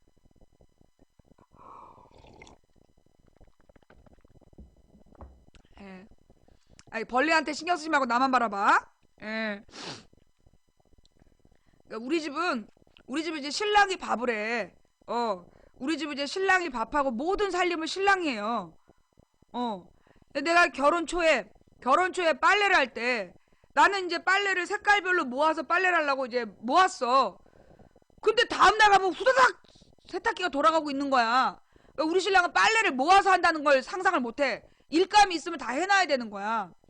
그리고 이제 뭐 밥하고 빨래하고 청소하고 이런 거를 내가 이제 요거 끝나고 해야지. 그럼 벌써 막 하고 있어. 그래서 내가 살림을 할 기회가 없었던 거야. 물론 그런 것도 있었지. 내가 이제 우리 신랑이랑 결혼을 할 때 신랑이 이제 직업이 없었어. 공식적인 직업이 없고 수입이 없었어요.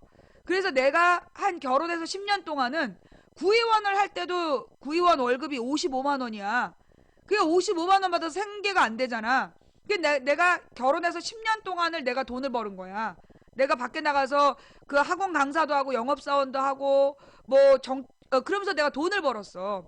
그래갖고 돈을 10년 동안 버느라고 그 살림할 기회가 없었지. 그러면 이제 아내가 돈을 벌어서 그 돈으로 살림을 하면 보통 남자들은 굉장히 뭐 위축되잖아요. 그리고 막 자존심 상해하고 그런데 우리 신랑은 안 그랬어. 뭐라 그러냐면 내가 돈 벌어가고 그걸로 살고 있는데 자기는 놀고 먹는 사람이 아니라는 거야. 그러면서 당시 가사노동이 돈으로 계산 얼마인지 아냐고 막 따져. 그래서 잘 모른다고. 신문을 딱 보면서 이거 보라고. 월 200만 원으로 환산된다고. 자기가 돈 200만 원어치의 일을 하고 있으니까 자기한테 놀고 먹는 사람이라는 얘기 하면 안 된다고. 우린 그랬어. 이 신랑이 자기가 살림하는 게 다 이게 가사노동은 이게 돈으로 환산돼야 되고 전업주부가 놀고 먹는다 생각을 버려야 되는 거라고. 전업주부들이 얼마나 노동 가치 있는 노동을 하는지 아냐고 막 그러면 내가 그러면서 살았지. 그렇게 이제 한 10년을 살다 보니까 내가 살림을 못한 거야. 예. 내가 살림을 못해가지고 살림할 기회가 없었지. 그래도 내가 신랑에게 따뜻한 밥 한 끼 지어 먹이겠다고 처음으로 밥 한 날 우리 신랑이 이제 돌을 씹어가지고 피 묻은 밥을 뱉더라고. 근데 신랑이 다시는 밥하지 말라 해서 그다음부터 밥은 안 했어. 그래도 신랑에게 따뜻한 그 정성 어린 요리를 해주고 싶어갖고 내가 된장찌개를 끓였는데 그 된장찌개를 끓인 날 신랑이 또 한 번만 주방에 들어오면 이혼이라고 그래가지고 그다음부터 못 들어왔겠지. 그리고 이제 우리 조카가 이제 군대 가 있는 조카가 엄마랑 싸우고 가출을 했어. 그래서 이제 우리 조카를 세워놓고 이모가 정성 어린 음식으로 너의 영혼을 치유해 주겠다. 그러면서 이제 요리를 한 거야. 그게 내가 세 번째 요리였어. 근데 이제 그 요리를 보고 이 새끼가 지네 엄마한테 문자를 보낸 거야. 엄마 잘못했어요. 용서해 주세요. 이모가 지금 이상한 거라서 나를 먹이려고 그래요. 문자로 막 지네 엄마랑 화해했더라고. 내가 그 요리하는 동안에 벌써 엄마랑 화해해갖고 가출도 그냥 없던 일 되고 이 청소년의 이 탈선 청소년을 올바른 길로 선도하는 영혼의 음식이지. 그때 왜 그랬냐면 이제 텔레비를 가만히 보는데 여행 프로를 보는데 동남아 사람들은 토마토랑 바나나를 익혀 먹더라고. 그래서 이제 우리 조카를 세워놓고 내가 이제 방울토마토 딱 반으로 잘라갖고 뜨거운 물에 펄펄 끓는 물에 토마토 집어넣고 바나나 집어넣고 색깔이 영 그래서 이제 케찹을 좀 풀은 다음에 그래도 이상해갖고 이제 고추장도 좀 풀고 된장도 넣고 고춧가루도 좀 뿌리고 그래도 안 돼서 카레도 좀 뿌린 다음에 그 다음에 이제 뭐 당근 뭐 양파 오이 뭐 이런 걸 다 썰어 넣었지. 그러면 그래도 아무래도 모습이 이상해가지고 빨리 슈퍼로 뛰어내려가가지고 그 저기 스파게티 소스를 팔잖아요. 그 스파게티 소스를 한 병을 탁 집어넣었지. 그래가지고 이제 그거를 다 하면서 내가 이제 부모와 자식이란 무엇인가? 철학이란 무엇인가? 인간은 어떤 존재이고 어떻게 살아야 되는가? 이런 것들에 대해서 내가 이제 길고 진지하게 이제 설명을 하면서 요리를 했단 말이야. 전과정을. 요리가 한 2시간 걸렸나? 이 새끼가 그 사이에 지네 엄마하고 문자를 40통을 주고받고 엄마가 데리러 왔어. 자기 아들을 왜 해치려고 그러냐고. 탈선 청소년을 부모하고 화해시킨 요리. 네 번째 요리는 이제 우리 여자 조카가 와서 배고프다는 거야. 그래? 그럼 이모가 뭐 만들어줄까 했더니 딱 쳐다보면서 그런 거야. 오빠가 그러는데요. 이모가 뭐 만들어준다 그러면 싫다고 그러래요. 새끼가 알려준 거야. 여동생한테. 그래서 내가 그래? 그러면 이모가 피자 데워줄까? 그러래. 피자를 데웠어. 근데 이제 그 피자를 그냥 전자레인지에 돌리면 됐는데 왠지 피자는 팬에 이렇게 데워야 될 것 같은 느낌이 드는 거야. 후라이팬에다 이제 피자를 데웠지. 그때만 이제 나는 위에가 녹을 때까지 기다렸더니만 밑에가 까맣게 타더라고. 좌우지간 위에 이제 피자가 치즈가 녹은 다음에 갖다 줬더니 우리 여자 조카가 그걸 딱 보면서 이모 피자를 데피다가 어떻게 태울 수가 있어요? 그리고 물어보는 거야. 아, 나쁜 지집에 그냥 넘어가는 꼴이 없어.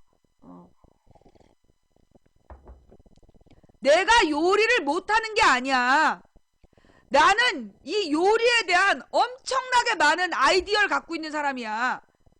가령 예를 들어 우리 문영식 그 오빠가 우리 집에 놀러 온다는 거야. 방송하러. 그때 내가 아무한테도 요리해 준 적이 없어. 하지만 내가 우리 영식 오빠한테는 내 손으로 만든 요리를 해주고 싶다. 그래서 내가 고민을 했지. 그래서 딱 생각한 게 번데기 무쌈. 그래서 일단 내가 무슨 요리를 새로 만들면 고소당할까봐 내가 이제 이 번데기 통조림을 딱 사다가 데피고 전자레인지에 돌리고 그 다음에 무쌈 이것도 다 이게 공식적으로 허락받은 무쌈 그거 사다가 딱 놓고 깻잎을 이제 씻었지. 깻잎 씻는 거 보고 시청자들이 다 비웃은 거 아니야. 깻잎 처음 씻죠. 처음 씻는데 뭐 제대로 씻으면 되는 거지. 저렇게 하면 깻잎이 다 뭐 물러지겠다 내지는 뭐 깻잎에 대한 고문이다 뭐 이러면서 좌우지간 내가 깻잎 씻고 그 다음에 무쌈에다가 깻잎에다가 무쌈을 딱 얹고 그 다음에 이렇게 번데기를 이렇게 놔갖고 그거 쌈을 드렸더니 그 용식 오빠가 그거 한 번 먹고 두 번까지 먹더니 세 번째는 안 먹겠다 그러더라고. 그래도 어쨌거나 아무 탈이 없었어. 내 5번째 요리는 정말 아무도 안 다치고 아무도 사고 안 나고 끝났단 말이야. 아무 사고 없이. 근데 우리 신랑이 그런 거 자꾸 누구한테 해주지 말라고 고소당한다고. 그 뒤로는 내가 아무것도 안 만들어. 나는 아이디어가 풍부한 사람이야. 내 아이디어대로 요리를 하고 싶은데 세상 사람들이 그 레시피라는 그 다들 알고 있는 너무나 뻔한 조리법에 익숙해져서 이 나의 이 요리 정신, 나의 이 피 끓는 이 창작 본능을 받아주지 못하는 게 난 문제라고 생각해. 새끼 저 어디다 대고 아무도 안 다치고 마지막 5번째 요리는 끝났는데 왜 그걸 이해를 못 해주는지 나는. 물론 이제 내가 아직 조금 미숙해. 요리를 할 때 내가 딱 2가지를 못할 뿐이야. 불 조절, 물 조절. 내가 그거 빼놓고 나머지는 다 잘해. 아, 3가지구나. 간 조절. 내가 불 조절, 물 조절, 그 다음에 이렇게 그 간 조절 그거만 못하지 이 나머지에 대해서는 내가 정말 잘할 수 있는 사람이라고. 왜 기회를 안 줘? 기회를.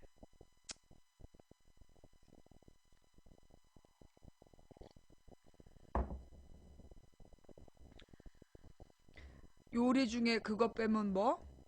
썰기도 있고 씻기도 있고 비비기도 있고 요리가 얼마나 다양한 활동인데.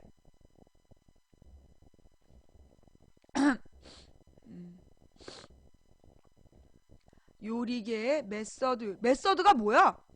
요즘에 자꾸 여기저기 메서드 그래. 메서드가 뭔 뜻이야? 그 3가지가 제일 중요한데. 시끄러! 뭘 3가지가 제일 중요해? 네. 우리 신랑이 그랬어. 나랑 살면서 가장 행복할 때는 자기가 해준 요리를 너무 맛있게 먹는 거. 근데 가끔은 그래. 가끔은 이제 그 요리를 할 때 막 식당에서 막 흥분해서 기다리고 있단 말이야. 그리고 이제 막 요리가 나온 데가 막 먹으려고 그러면 기다려. 그 늑대 소년의 그 여자 주인공이 늑대한테 기다려 그런 다음에 기다려. 그럴 때 기분이 조금 나빠. 조금. 안 돼. 요리 방송하면 누가 신고한단 말이야. 청소년 유해 방송이라고. 얘기가 왜 여기까지 왔지? 좌우지간 그 뭐 삐소리 난다고 그러면서 막 그러지 마. 샤이니가 불렀어. 누난 너무 예뻐. 우리 신랑 주제곡이야. 우리 신랑 초등학교 3학년 때 밥을 했대. 우리 신랑은 초등학교 3학년 때부터 아들 나머지가 다 형제야. 아무도 밥 해줄 딸이 없었어. 엄마는 맨날 굴 까고 바쁘니까 밥을 아들이 한 거야. 그래서 우리 신랑은 초등학교 3학년 때부터 밥을 했대요. 그리고 이제 어머님이 우리 아들 신랑한테 요리를 가르쳤고, 그 다음에 군대 취사병으로 간 거야. 방위로 갔는데 방위 시절에 이제 일반 사병한테 요리를 해주는 취사병이 됐대. 그런데 어느 날 장교들이 와서 밥을 먹더니 야 이거 누가 했냐 이랬다는 거야. 그리고 우리 신랑이 장교 식당으로 잡혀갔어. 그래갖고 잠깐은 초반에 사병 식당에서 한 두세 달인가 있다가 장교 식당으로 가서 끝날 때까지 1년 넘게 장교 식당에서 그 밥을 한 거예요. 그러니까 우리 신랑이 그러니까는 그러면서 굉장히 요리에 대한 관심이 되게 깊어. 그리고 막 인터넷 같은 데 찾아봐가지고 그 요리법들을 연구한 다음에, 그리고 막 자다 일어나고 5분 안에 뭘 해갖고 왔는데 5분 만에 무슨 요리 세 가지가 딱 돼서 오는 거야. 근데 다 맛있어. 그러니까는 그리고 이제 워낙 많은 사람들을 대상으로 해서 밥을 했기 때문에 명절에 우리 식구들이 모이면 우리 형님이 4명일 거 아니에요. 형님이 위로 셋, 아래 동서까지 해서 여자 며느리가 5인데 뭐 갈비라든가 뭐 잡채라든가 우리 신랑이 다 해. 수르륵 한 바퀴 이렇게 돌면 막 이렇게 여러 사람 먹는 요리가 턱턱 나와. 그래갖고 막 며느리들이 모여갖고 와 그래 가을어섭이 들어왔네. 우리 신랑이 그런 스타일이에요. 그런데 이제 나는 정반대야. 우리는 딸이 셋인데 우리 엄마가 초등학교 3학년 때 나를 붙들고 야 너 만약에 엄마 아빠가 죽으면 너 어떡할래? 그러고 물어보는 거야. 근데 이제 초등학교 3학년이면 10살이잖아. 그때 내가 그랬지. 일단 엄마 아빠가 갑작스런 사고를 당해 돌아가시게 되면 내가 이 집을 팔아서 은행에 넣어놓고 그 이자를 받아서 그 우리 형제들이 공부를 할 수 있도록 그렇게 하는 게 좋겠다. 그렇게 얘기를 했어. 근데 우리 엄마가 그날부터 나는 아이의 주방에 못 들어오게 한 거야. 내가 우리 엄마가 나 설거지도 못 하겠어. 우리 엄마가 집에서 내가 할 수 있는 청소만 딱 하라고 그러고 주방에 들어가서 설거지를 하거나 이런 걸 굉장히 싫어하셨어요. 그런 거 하지 말라고. 주방에 들어오지 말라고 그러고 너 그런 거 하는 거 아니라고 그러고, 그리고 대신에 이제 집안의 대소사를 의논하셨지 나한테. 대출금이 얼마다 뭐 이런 거, 뭐 우리가 이사를 갈 예정이다, 집을 고칠 예정이다, 뭐 이런 거에 대해서 대소사에 대한 걸 나하고 의논하셨지. 그러니까 우리 엄마한테 내가 아들이었던 거야. 아들의 역할을 우리 엄마 나한테 요구하셨고 우리 시어머니는 아들한테 딸 역할을 원했고, 그게 딱 만난 거지. 근데 신기한 건 뭐냐면 나랑 우리 신랑이 만난 게 내가 태어나고, 그러니까 여러분 그거 알아요? 보통 우리가 10달 만에 애가 태어난 줄 알잖아요. 10달 만에. 그런데 그 아이가 만들어져서 태어날 때까지 정확히 며칠 걸리는지 알아? 9달 열흘 걸려요. 그거 알죠? 9달 열흘. 아이가 만들어져서 태어날 때까지 총 9달 열흘이 걸려. 그러니까 수정이 돼서 나올 때까지. 그거 찾아봐요. 근데 우리 신랑하고 나하고 생일 차이가 어떻게 되냐면 내가 태어나고 우리 신랑이 9달 11일 만인가 태어났어. 그러니까 내가 태어나고 9달 열흘 뒤에 우리 신랑이 태어난 거야. 그러니까 나를 딱 하나님이 내보내신 다음에 아차 싶으신 거지. 아! 이러면서 급히 우리 이제 시어머니 시아버지를 막 이렇게 꼬시셔가지고 바로 이제 작업에 들어가시고, 그래갖고 나온 게 우리 신랑이야. 그게 이제 내가 우리 신랑이 없었으면 벌써 내가 대형 사고 쳤을 거라고. 대형 사고를 칠 나를 위해서 일찍이 우리 신랑을 보내셔갖고 이제 옆에서 이렇게 한 거죠. 그래서 이제 사실은 나는 우리 신랑이 아니었으면 내가 누구하고도 결혼 안 했을 거야. 누구하고도 결혼 안 했을 거라고. 근데 진짜 내가 신랑을 만나서 이렇게 산 거지. 나는 우리 남편이 아니었다면, 물론 내가 젊어서는 좀 인기 있었어. 대학교 다닐 때 이럴 때 좀 인기 있어갖고 뭐 정말 잘 나가는 사람들이 많았어요. 뭐 의사, 변호사를 비롯해서 잘 나가는 사람들이 막 그 작업을 걸었는데 하나같이 등신으로 보이는 거야. 우리 신랑보다 잘생긴 사람들도 많았어. 잘생기고 막 학교 좋고 잘생기고 학벌 좋고 집안 좋고 그리고 막 그 미래가 보장되는 그 많은 애들이 전부 다 내 눈에는 무슨 번데기로 보이는 거야. 너무 하찮게 보이는 거야. 근데 나는 우리 신랑을 보면서 난 딱 두 가지를 본 거야. 첫째는 대학교 1학년 때 얘가 13일 동안 단식을 했어.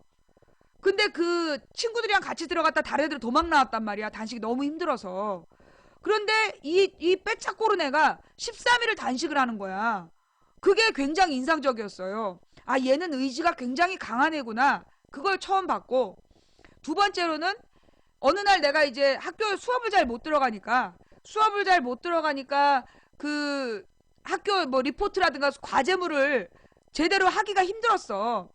그런데 어느 날 근데 우리 신랑은 맨날 이렇게 두꺼운 대학 노트, 굉장히 두꺼운 대학 노트를 항상 들고 다니는 거야. 그래서 어느 날 생각했지. 아, 저 새끼는 맨날 수업도 열심히 들어가니까 제 그 노트를 뒤지면 아마 그 수업 내용이 있을 거다. 그리고 어느 날 우리 신랑이 그 노트를 잠깐 놓고 딴 일을 하는데 야, 이거 좀 빌려줘. 그리고 노트를 들고 튄 거야, 내가. 노트를 딱 훔쳐갖고 뛰어가지고 그 노트를 쫙 펼쳤지. 그런데 그 노트 내용에 보니까 날짜가 적혀 있고, 날짜가 쫙 적혀 있고, 날짜마다 할 일이 적혀 있는 거야. 어떤 날은 뭐 54개, 어떤 날은 뭐 37개 이런 식으로 번호 매겨갖고 할 일이 쫙 적혀 있어. 근데 그 역할 옆에 보면 동그라미 세모 네모가 있는 거야. 그때는 무슨 다이어리, 플랭클린 다이어리가 우리나라에 공개가 안 돼 있을 때야. 들어오지 않을 때였는데, 그 90년대니까, 1990년도에 하루에 할 일이 수십 가지가 적혀 있는데, 거기에 동그라미 세모 X가 적혀 있는 거야. 그런데 무엇보다 놀랬던 건 X야. X 부분 옆에 몇 월 며칠, 가령 이제 뭐 5월 3일에 해야 될 일이야. 근데 이게 X야. 그러면 그 옆에 6월 3일 또는 뭐 6월 1일 어떻게 해서 완료 이렇게 써 있는 거야. 그러니까 어떤 일은 잘 됐다 동그라미, 세모는 만족스럽지 않지만 완료, X는 못했다는 건데 못한 일에 대해서 나중에 그걸 반드시 어딘가 뒤에 가서 그걸 했다는 거야. 그래서 그걸 딱 적어놨더라고. 1990년에. 그걸 본 순간 내가 얘다. 다른 거 안 봤어. 뭐 집안이 부자니 어쩌니 이런 거 난 전혀 신경 안 쓰고, 이런 애라면 얜 나중에 리어카 장사를 해도 먹고 살래다. 그런 생각이 들었지. 그래서 내가 딱 잡았잖아. 잡았어. 그래 이제 물론 그 전에 나한테 막 그 좋다고 쫓아다니긴 했는데 워낙 그런 애가 많기 때문에 신경을 안 썼어. 그런데 그 다이어리를 딱 보고 얘다 싶어가지고 뭐 내가 뭐 자빠뜨렸다고 내가 얘기 안 했잖아. 다자빠뜨리 그거는 저기야, 그 우즈베키스탄 인사말이야.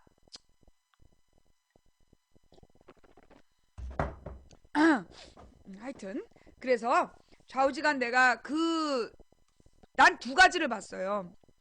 뭘 봤냐면, 그러니까 그러니까 우리 여성들이 남자를 볼 때 솔직히 이제 내가 우리 신랑이랑 결혼한다 그럴 때 많은 사람들이 말렸어. 왜 말렸냐면 그때 신랑이 결혼하는데 무일푼이었어요. 돈도 한 푼도 없고, 그 다음에 무슨 뭐 집을 구해온다든가 하다못해 월세방 하나 구할 형편이 못 됐어. 그래서 친정에 내 방을 그냥 신혼방으로 차렸다니까. 거기다 직업도 없었어. 직업도 없고 돈도 없고 아무것도 없는 남자랑 왜 결혼을 하냐고 남들이 막 말렸다니까. 근데 내가 그랬지. 지금 이 사람이 가진 게 없다 그래서 앞으로 영원히 아무것도 없을 거라고 생각하지 마라. 나는 뭐 학벌 좋고 직업 좋은 사람들보다 나는 이 사람이라면 내가 평생 행복할 것 같아서 결혼한다. 그러면서 내가 결혼을 했어. 그러면서 나는 이 남자가 사실 13일 동안을 이 단식하는 그 모습, 어린 나이에 이 19, 20살 때 이 13일을 굶는 게 쉬운 일이냐? 근데 그걸 하잖아. 그러니까 굉장히 의지가 강하다. 남자한테 제일 중요한 게 의지란 말이야. 그리고 나서 그 다이어리를 보면서 이렇게 자기 시간을 관리할 수 있는 사람이라면 솔직히 얘기해서 그 당시에 우리 나이 또래 애들이 하루에 수십 가지 일을 처리하지 못했어. 뭐 하루에 한 건, 두 건? 두 건 하면 많이 했다고 술 먹고 그랬단 말이야. 근데 이 아이는 수십 가지 일을 하는 거야. 그걸 보면서 내가 생각했지. 이런 사람은 뭘 해도 큰일 한다. 뭘 해도 이게 굉장히 뛰어난 인간형이다. 그래서 내가 걔를 좀 잡았어. 그리고 나서 관찰을 하니까 아침에 굉장히 일찍 일어나. 아침 일찍 일어나가지고 아침 선전전을 빠짐없이 하고 그 다음에 자기 그 학생회실 사무실 같은 데를 굉장히 깨끗이 청소하고 정말 깔끔하고 부지런하고 의지가 강하고 그리고 자기 시간 관리를 잘하더라고. 그래서 내가 이런 사람이 데리고 살만한 남자다라고 선택했지. 그럼 막 사람들이 그 남편이 직업도 없고 돈도 못 버는데 뭐 믿고 결혼을 하냐는 거야.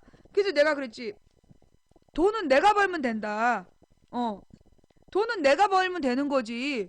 무슨 남자를 돈 버는 기계로 데려오냐. 그러니까 내가 좀 사람 보는 눈이 달랐지. 그러니까 왜 대부분의 여자들은 결혼의 조건, 남편의 조건이 돈 잘 버는 남자잖아. 나는 돈 잘 버는 남자가 결혼의 조건이 아니었어. 그러니까 나라는 사람이 굉장히 독특하고 인생관이 남들하고 다르기 때문에 내가 결혼하는 데 있어서 가장 중요한 거는 나를 이해해주는 사람이었어요. 나를 이해해주고 나를 지지해줄 사람이 필요했던 거야.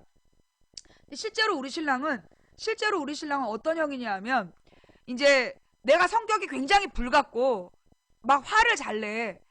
그러면 이제 가령 어느 날 내가 극장에 차를 세워놓고 신랑이랑 둘이 같이 극장에서 영화를 보고 나왔어. 나왔는데 우리가 세워놓은 위치가 아닌 곳에 차를 세워놓은 거야.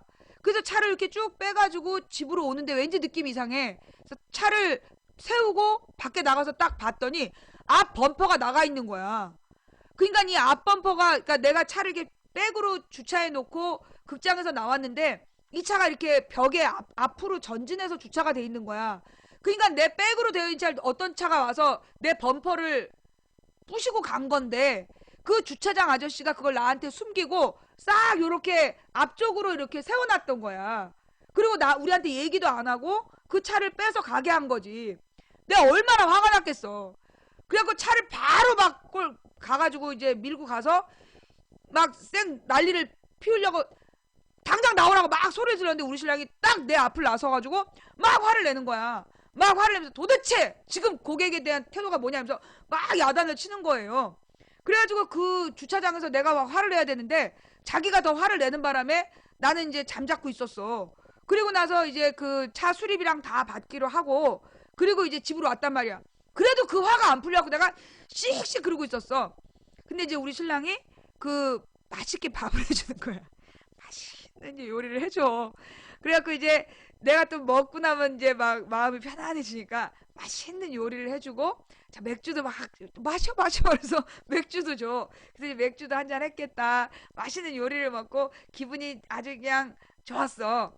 그러니까 그 옆에 앉아갖고 이제 막 이렇게 어깨를 주물러 주는 거야. 그러면서 아 오늘 너무나 속상했지. 그래서 막 얘기를 시작해. 그러더니 근데 사실 자기가 막 화를 냈지만 그 주차장 아저씨를 보면서 자기 마음이 아팠다. 그 우리 저기 돌아가신 우리 시아버지 나이 또래 되신 분인데 자기가 그렇게 새파랗게 젊은 사람이 그렇게 역정을 부리면서 너무 죄송했다고. 우리 아버지가 만약에 저런 입장이었으면 내가 얼마나 속상했을까. 그런 생각이 들었다 그러면서 막 주물르는 거야.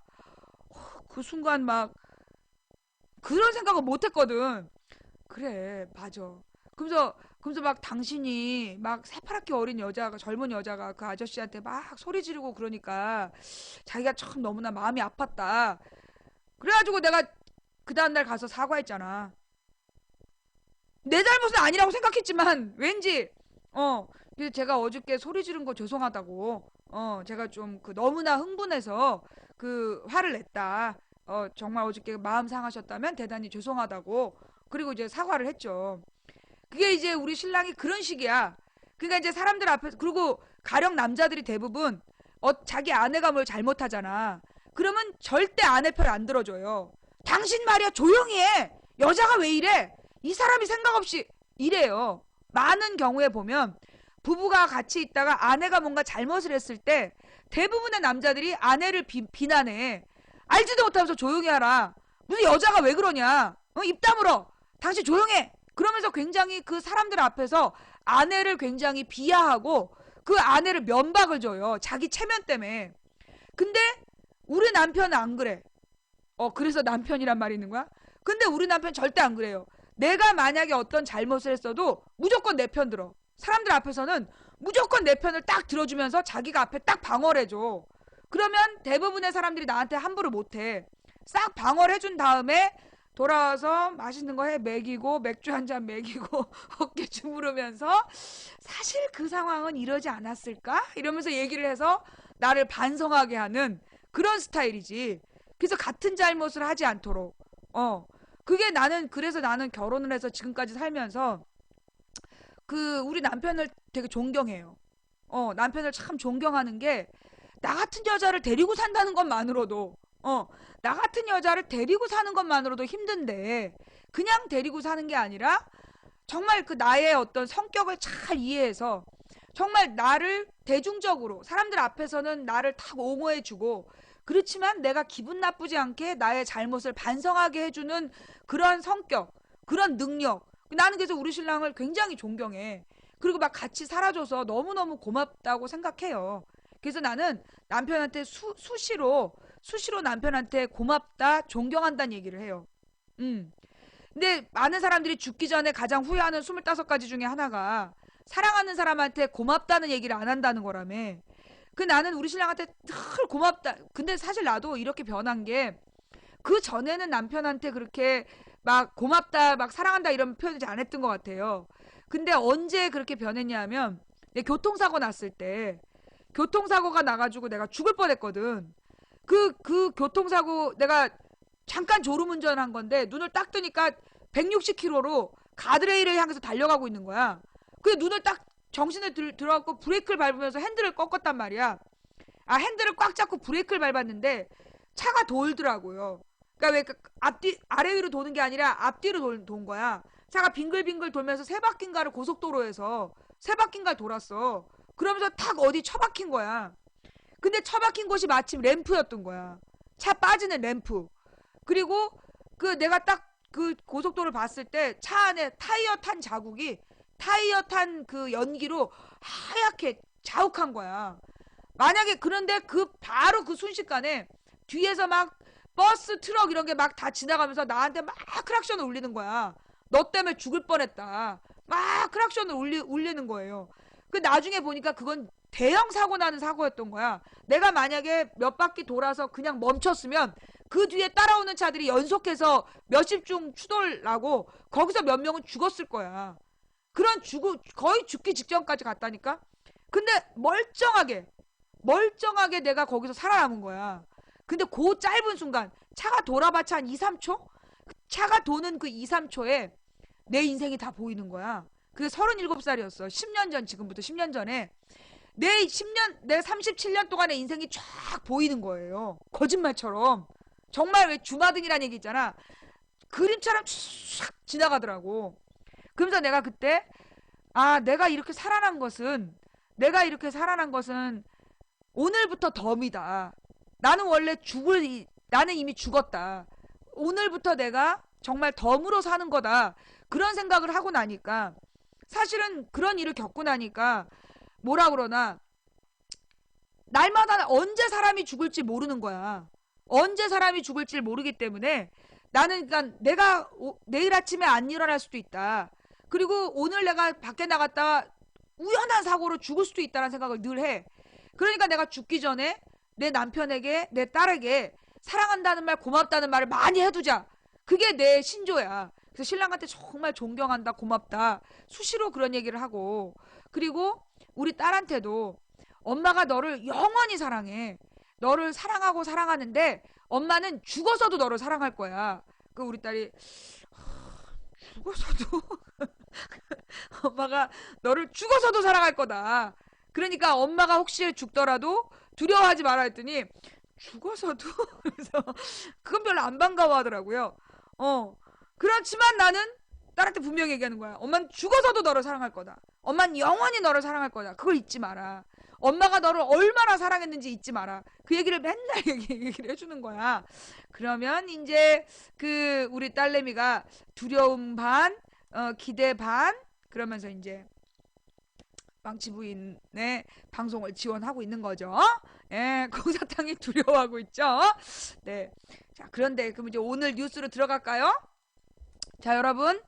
드디어 가수 병역 비리가 터졌어요. 그죠? 자, 내가 뭐라 그랬어요? 정치적인 뉴스를 숨기기 위해서는 아동학대 뉴스나 동물학대 뉴스나 연예인 병역 비리나 이런 게 터진다 그랬잖아. 그 다음에 뭐 빨갱이 놀이, 그러니까 간첩단 사건. 예, 그죠? 예, 내가 뭐라 그랬어? 정치적인 뉴스를 가리고 싶을 때 항상 자주 나오는 게 주로 빨갱이 사냥. 제가 빨갱이다 이러면서 빨갱이 간첩단 뉴스를 막 내보냈어. 그게 나중에 다 무죄 받았어요. 그 고문하고 온갖 지랄 다 하고 징역까지 몇십 년씩 살았는데 그게 다 무죄 판결이 났어. 박정희 전두환 때부터 그 짓거리를 하다가 이승만 때는 그냥 빨갱이 죽여버렸고, 빨갱이라고 누명 씌워 죽였고, 박정희도 빨갱이라고 죽였어. 다 무죄 판결이 났어. 그 다음에는 뭐냐, 연예인 스캔들을 일으켜. 그래서 무슨 섹스 스캔들이나 이런 것들, 이병헌 스캔들 같은 거죠. 예, 이병헌 같은 섹스 스캔들을 막 일으키고, 그 다음에 안 되면 연예인 병역 비리.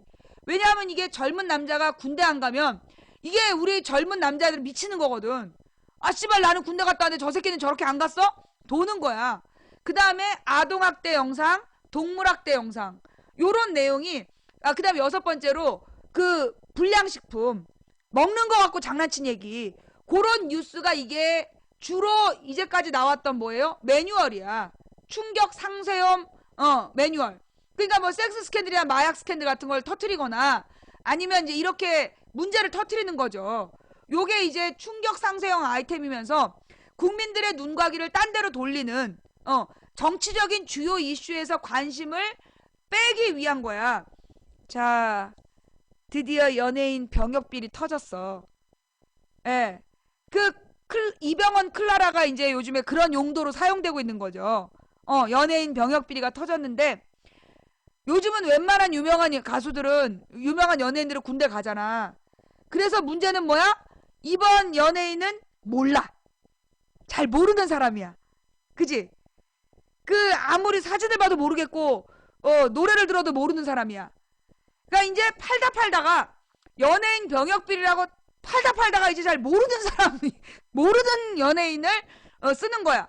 예. 모르는 연예인을 갖다가 이제 병역 비리로 스캔들로 터트린 거지.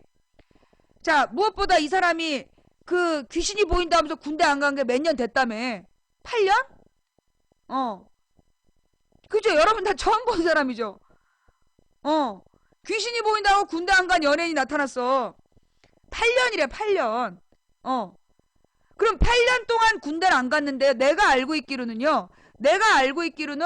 정신 이상이라고 진단이 나와도 벌써 4, 5년 전부터 다 군대 갔어. 정신 이상이라고 의사들한테 진단을 받아도 4, 5년 전부터 그냥 군대 갔다고. 군인 숫자가 모자라서. 그런데 왜 이제서? 그럼 귀신 잡는 해병대 가면 되지. 그러게 말이야. 귀신이 보이면 귀신 잡는 해병대 가면 되지. 왜 그랬냐고. 왜 이제 터트렸냐고. 8년 동안 귀신 보인다고 군대 안 가는 사건이 왜 이제 터지냐고. 근데요, 이 연예인들이, 가수들이 귀신 생각보다 많이 보는 거 알죠? 가수들이 생각보다 귀신 본다는 얘기가 많아. 그게 왜 그러냐 하면, 이게 이제 음파의 영역이야. 소리. 가수들은 굉장히 귀가 예민하잖아. 되게 귀가 예민하기 때문에 거기에 초집중을 하면 어떤 음파 때문인지 몰라도, 특히 녹음실 귀신 얘기가 있어요. 그 얘기 알잖아. 녹음실에서 귀신을 많이 보거나 환청을 듣거나 그래. 그래서 이게 왜 그러냐 하면, 그게 녹음실이 모든 소리가 차단되고 모든 소리가 차단되고 오로지 음악만 계속 반복적으로 듣는 거야. 멀쩡한 사람도 똑같은 얘기 계속 반복적으로 듣게 하면 미쳐. 내가 볼 때 녹음실 귀신은 밀폐된 공간에 넣어놓고 똑같은 음악을 계속 들으라고 그러니까 미치는 거야. 그래서 보이는 거야. 일단 그게 이제 뭐 음파의 영향도 있지만 생각해봐요. 그 밀폐된 공간에 가둬놓고 외부 소리가 하나도 안 들리고 내 말도 먹어버리는 공간에서 거기서 똑같은 음악을 계속 듣게 안 미치는 게 비정상이야. 미치는 게 정상이고. 그러니까 무슨 얘기냐. 자, 그러면 귀신을 본 음반은 대박난다라는 얘기 들어봤죠? 녹음하는 과정에서 귀신을 본 음악은 대박난다. 그런 얘기 들어봤죠? 왜 대박나는지 알아요? 자, 이 사람이 귀신을 본 이유가 뭐야? 이 가수가 귀신을 본 이유가 뭐냐? 그 밀폐된 공간에서 그렇게 음악을 계속 반복 들었다는 얘기야. 그건 다른 말로 얘기해서 그만큼 많이 노력했다는 얘기야. 그만큼 많이 노력해서 음악을 녹음을 하니 그 음악이 당연히 대박이 나지. 상식적으로 그렇잖아. 헛것이 보일 정도로 환청이 들릴 정도로 음악을 들으면서 그만큼 노력을 해서 만든 앨범이니 당연히 정성이 들어가고 그게 사람들한테 감동을 주게 돼 있는 거야. 뭔 말인지 알았지? 그래서 녹음실에서 귀신 본 영상은 녹음실에서 귀신 본 음반은 대박난다란 얘기가 있는 거라고. 그래서 이 가수들이 그 녹음실에서 귀신을 보고 환청에 시달리고 그런 일들이 되게 많았다는 거야. 근데 이 남자 가수는 아마도 그걸 이용해서 군대를 안 갔을 수 있지. 진짜로 이 사람이 귀신을 봤는지 그건 알 수가 없어요. 그게 뭐 귀신이 찍히면 그게 귀신이야? 안 찍히니까 귀신이지? 증거를 댈 수 없는 거 아니야? 내 뒤에 아무도 없는데 내 뒤라고 보이는 게 너 뒤야. 어머, 네 어깨 위에 누구니? 야, DPD 1108. 네 어깨 위에 누구야? 많이 본 사람인데? 이거 어떡하나. 안녕하세요. 빨리 거울 가서 봐봐. 그래서 아니 내 뒤에 친구임? 그렇게 물어보길래 그런 거예요. 그러니까 좌우지간 귀신을 본다고 군대를 안 가? 8년 동안? 지난 7년이 이명박 시대야. 이명박 박근혜 시대에 귀신 본다고 군대를 안 가? 말 같지도 않은 얘기야. 이거는 내가 볼 때 이미 다 알고 있었다는 얘기죠. 다 알고 있으면서 그냥 넘어갔던 거야. 그러다가 적당한테 터트린 거죠. 예. 나중에 이 가수가 뜨면 요건 기획 스캔들이야. 지금 아무도 모르는 가수인데 이 가수가 나중에 음반을 내고 그게 몇 년 뒤에 막 얘가 뜨면 요건 지금 터진 이 군대 비리는 이거는 기획 스캔들이라고 보시면 돼요. 이건 나중에 가서 그 증명이 될 수밖에 없는 거야. 자, 그래서 이런 이 연예인 스캔들. 자, 그러면 연예인 병역 비리는 왜 일어날까요? 연예인 병역 비리 왜 일어날까요? 보통 연예인 병역 비리가 가수 이름 나도 몰라. 김우뭐? 모르는 가수야. 그 가수 누군지도 모르는 가수인데 이걸로 처음으로 지금 뜨고 있어요. 예, 김우주? 김우주래. 누군지 모르는 가수인데 이걸로 뜨고 있어. 야, 엄청난 마케팅이야. 자, 네. 그래갖고 지금 그게 검색어 1위래잖아. 가수 병역비리 스캔들이라는 게 정기적으로 터져주는데 유명한 애들은 안 걸려. 그러니까 이제 모르는 가수를 그 이제 병역비리 스캔들로 터뜨렸는데 얘가 나중에 혹시 유명해지면 그건 이번 게 기획 스캔들이란 뜻이에요. 그 다음 얘 소속 기획사가 어딘지를 봐야 돼. 연예인 병역비리는요 100% 기획사가 하는 거야. 연예인이 결정하는 거 아니야. 연예인의 병역비리는요 100% 기획사예요. 기획사에서 그 활동시키면서 일정 조절하고 그러다가 자꾸만 기획사에서 연기 신청하고 그러다가 나중에 이 핑계 저 핑계 대면서 군대 안 보내고 그거 다 기획사가 하는 거야. 이 기획사에서 그 연예인 일정을 조절하다가 군대 포기시키려고 일 꾸미고 그러는 거야. 그러면서 늘 그러지. 기획사들은 한 방만 더 터지면 되는데 여기서 조금만 하면 터질 것 같은데 그러면서 애를 군대를 못 가게 하는 거야. 군대 가고 싶어도 가수나 뭐 연예인이 군대 가고 싶어 해도 좀만 참아. 이번 거만 터지고 가자. 너 이대로 가면 죽도 밥도 안 돼. 너 군대 가서 시간 낭비하고 와봤자 다시 재기 못해. 가기 전에 뭔가 대중 앞에 너를 선명하게 박아놓고 가야지. 그렇게 얘기한다니까요. 그래서 애들이 그 말을 믿고 일단 내가 한 방 대박 터질 때까지 기다리다 시간을 늦춰서 나중에 이런저런 그러다가 어느 순간에 터졌어. 터지면 보내줘야 되잖아. 터진 김에 너 돈 벌고 가라. 너 군대 갔다 오면 너 다 잊혀진다. 지금 군대 가기 전에 바짝 돈 벌어라. 그러면서 돌려.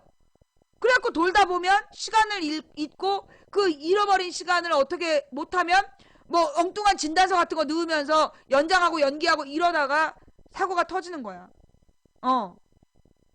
그래서 이 연예인 병역 비리는요. 대부분이 기획이에요. 대부분이 기획 스캔들이라고. 왜냐? 일반 연예인이 아무나 군대 안 갈 수 있어? 군대 빼는 거 아무나 못해. 기본적으로 군대 연기, 병역 연기. 자, 무엇보다 솔직하게 병역 연기가 쉽냐고. 안 쉬워. 병역 연기가 쉽지 않아. 그런데 병역이 연기됐다는 거, 그거 힘 있는 사람이 손 썼다는 얘기야. 힘 있는 사람이 손 써야 그래야 연기되는 거야. MC몽도 기획사에서 한 거잖아. 이게 그래서 무슨 얘기냐면 결국 연예인 병역 비리는 전부 다 기획사들이 그렇게 주도하는 거예요. 그러면 이 기획사들이 무슨 힘으로 자, 이 연예 기획사에 투자하는 사람들이 누구야? 힘 있는 사람들이야. 이 소위 권력자들이 이거 다 연결되어 있잖아요. 이 연예 기획사들이 조폭 아니면 재벌이야. 그거 알죠? 연예 기획사들이요. 조폭 쪽에서 뒤를 봐주거나 아니면 재벌들하고 끈 닿아 있거나야. 둘 중에 하나야. 그러니까 이 조폭들이 뒤에서 조폭 자금. 아니 실제로 요즘에 조폭들이 투자하는 데가 어디냐면 저축은행 자본. 그 다음에 그 무슨 나이트클럽 같은 거. 그게 왜 우리는 영화에서 보면 맨날 나이트클럽에서 싸움만 하잖아. 아니라고. 옛날에는 조폭들이 막 싸움을 하고 막 그렇게 폭력적인 행사를 했다면 지금은 아니야. 사업이야. 그래서 막 매장을 늘려가는 거야. 매장 같은 걸 늘려가서 거기서 나온 이문으로 동생들과 먹고 산다. 이렇게 생각을 하는 거야. 그러면서 얘네들이 투자하는 게 저축은행에다가도 투자하고 그 다음에 기획사. 연예 기획사에다가 투자하고. 그러니까 연예 기획사에서 연예 기획사를 조폭이 관리하는 게 연결되는 게 나이트클럽. 나이트클럽에 연예인 출연하는 거. 그게 다 그래서 조폭들하고 연예 기획사가 연결되어 있는 거야. 연예 기획사들이 다 조폭이 소유하잖아. 대부분이 조폭들이 이 나이트클럽을 운영하고 그 나이트클럽에 가수들 출연시켜가지고 그 손님들 끄는데 그걸 연결하는 게 조폭이잖아. 그러니까 이 조폭들이 연예기획사하고 나이트클럽을 두 개를 같이 갖고 있는 거지. 그 다음에 요즘엔 영화도 영화에도 투자하잖아. 그래서 한때 우리나라에 조폭 영화가 그렇게 많았던 거야.